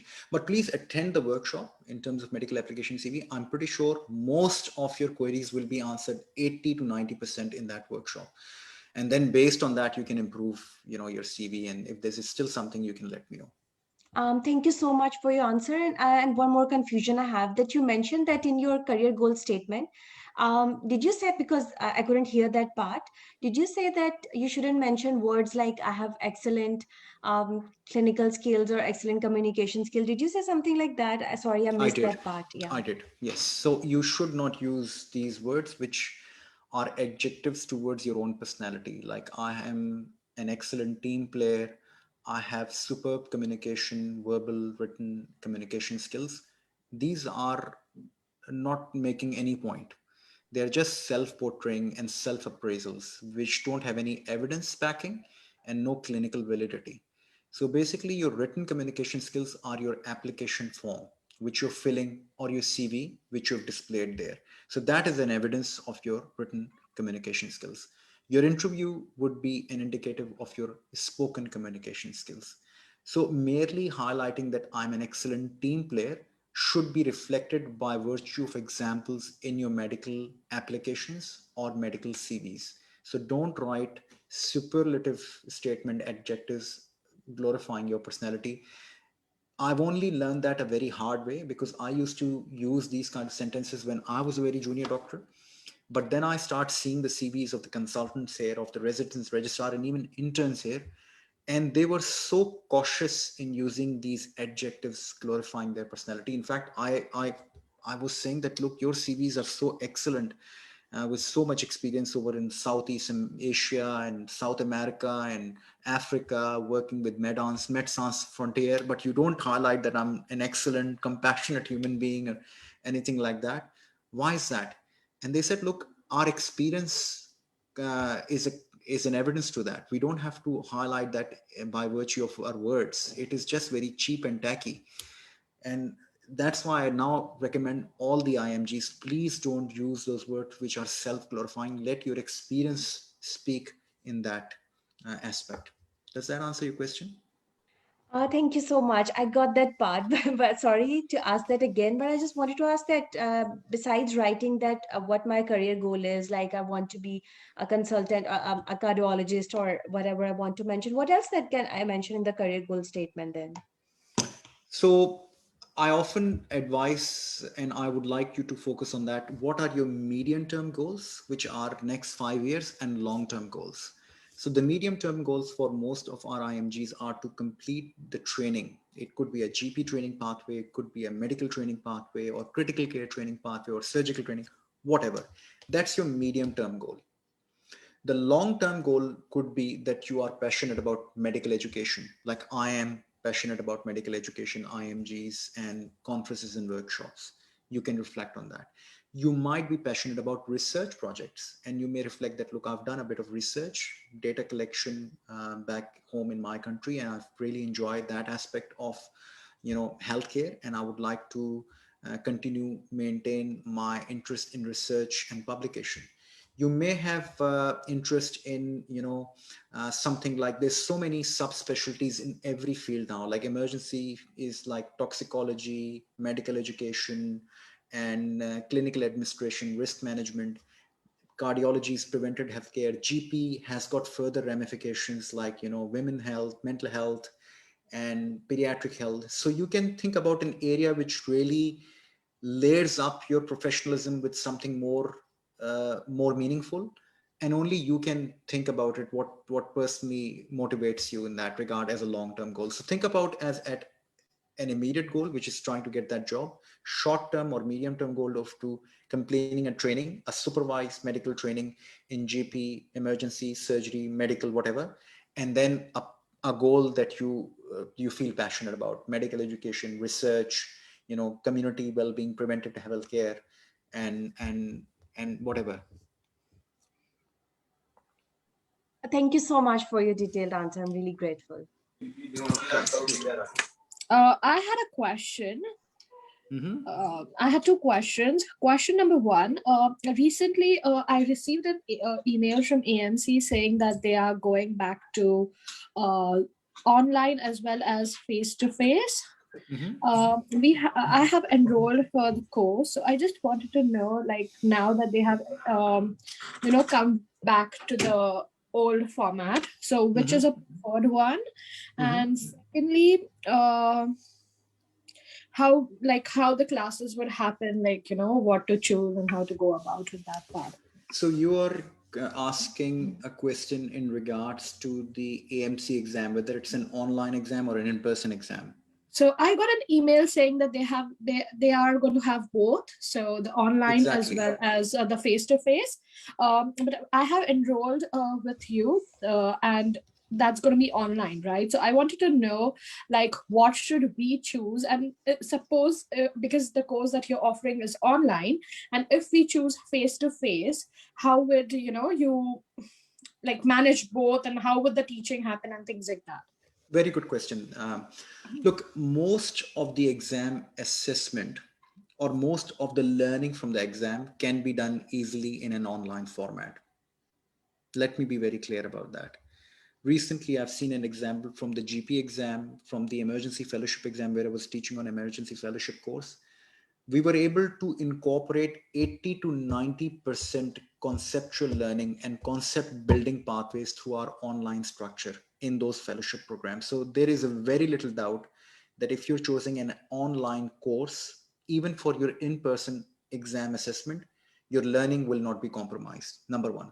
Number two, if you choose an online way of examination, it would be almost natural transition from an online learning to an online exam.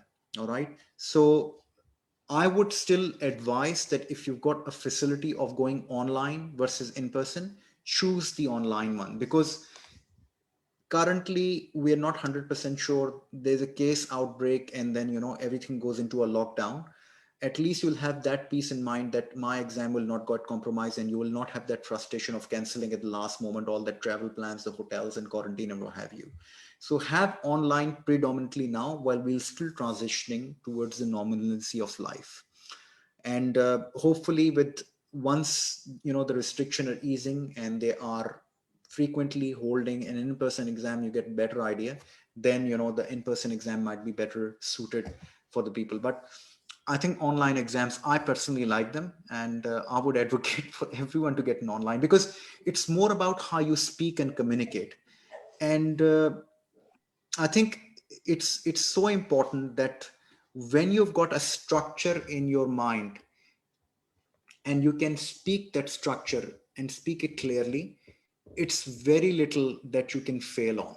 And right now, what we are doing with all our candidates with first batch of AMC is we're trying to let them know the structure with the time management, and it just goes seamless. I cannot speak more about that really. If you've got an option of going online, please go online.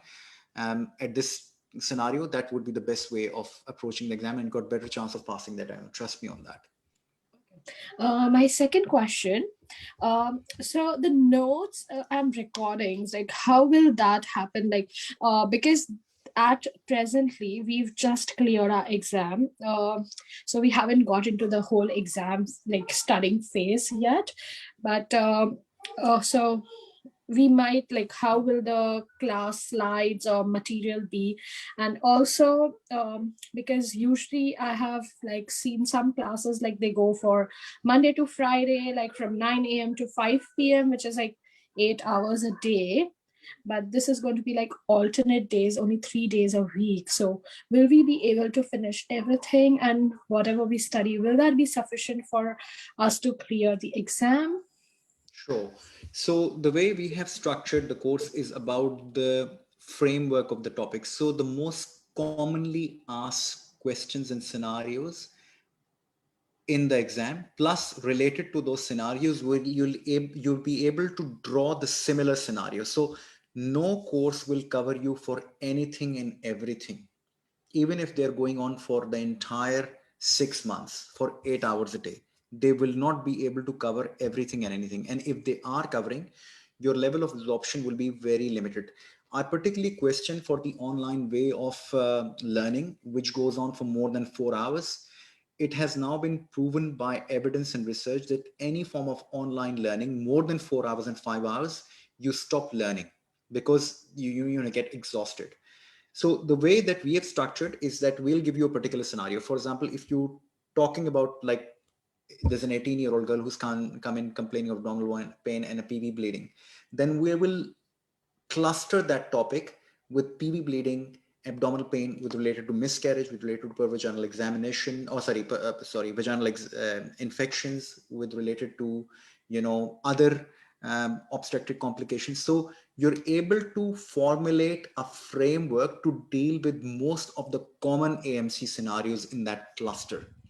So try to understand, my job is to give you a skill set and a framework, so when you're in the exam, you're able to adjust to any questions.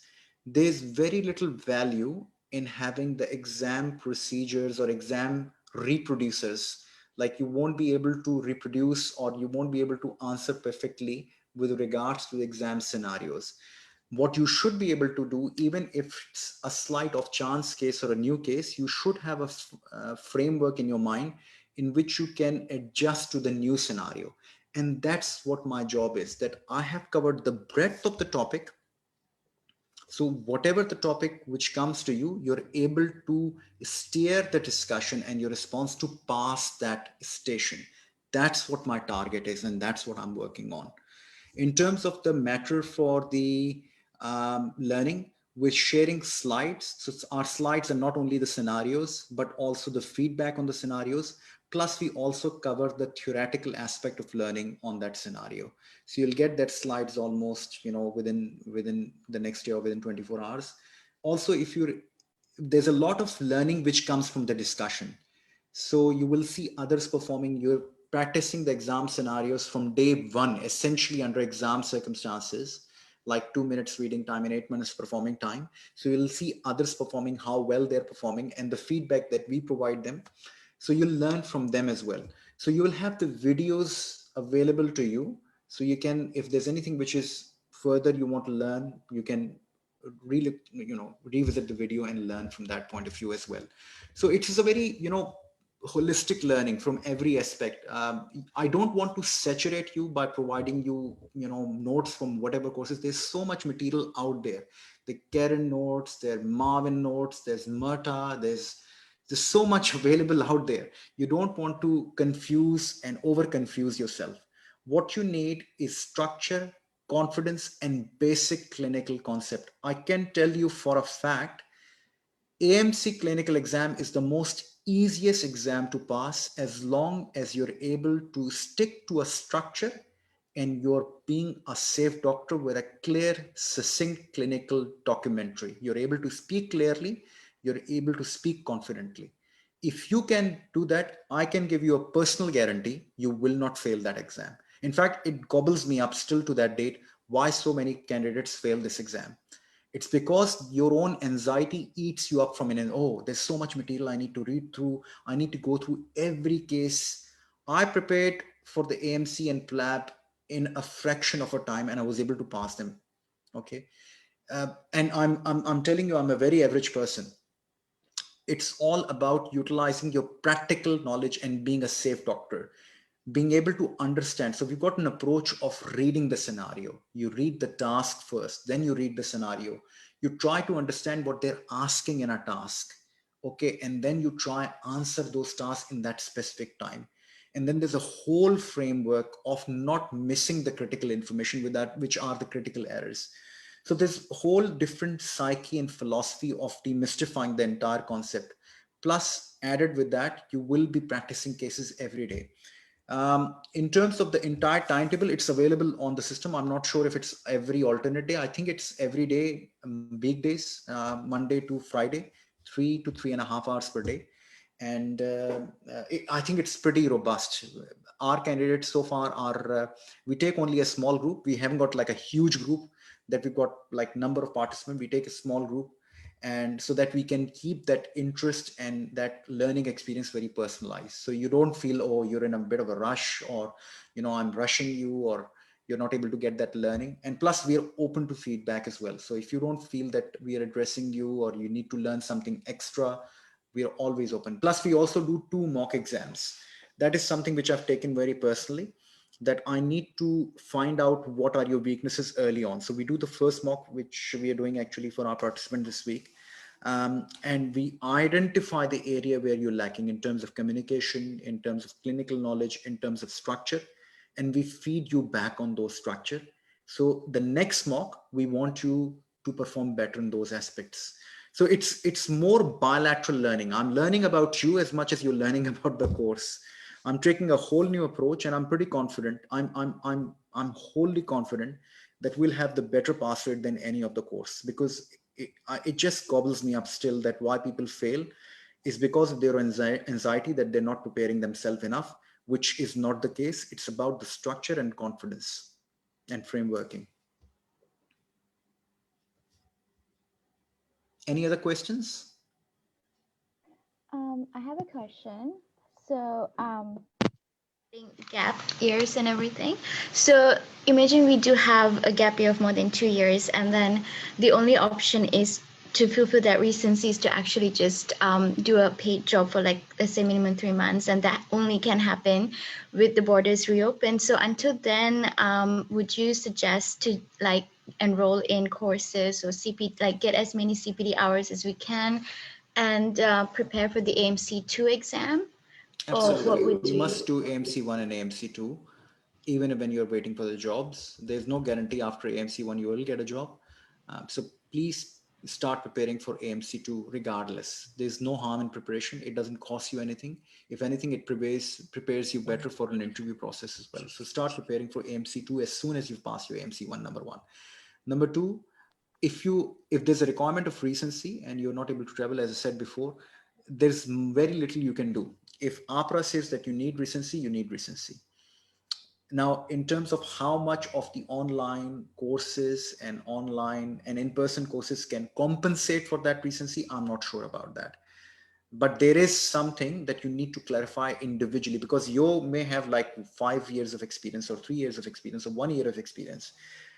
But APRA is very individualized from that point of view. They've got completely different like pathways depending on your previous experience. They may be able to give you a very individual experience and example.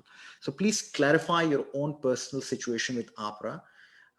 But in the meantime, any opportunity of a local course, in person versus online versus any aspect, please don't miss it. Okay, thank you.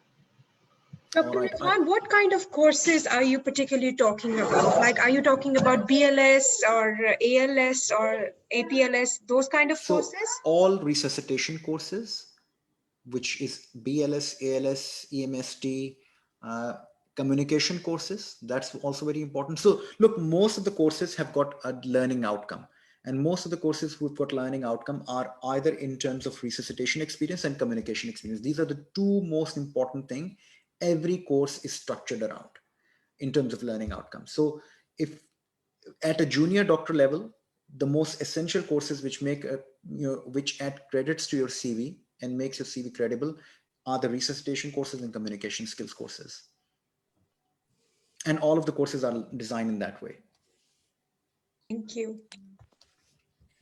My last question, talking about recency, I had last worked before the borders closed. That was in March 2020. So does that also have to do anything? I don't think so. No, I don't think, Dr. in your case, you will be required for recency. But please check up on APRA website. Okay, because I don't have a much gap. No, I don't think it would be valid for you. In fact, my personal advice would be pass your MC2 as soon as possible, because if you got little gap, those are the people who get clearly very early scooped away for job prospects. Okay, thank you. All right, good.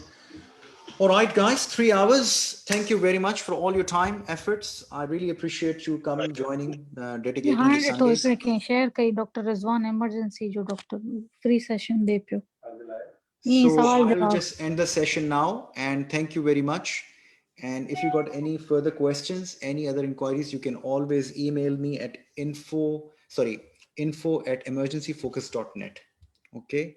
Thank you very much. Emergency courses karaindo.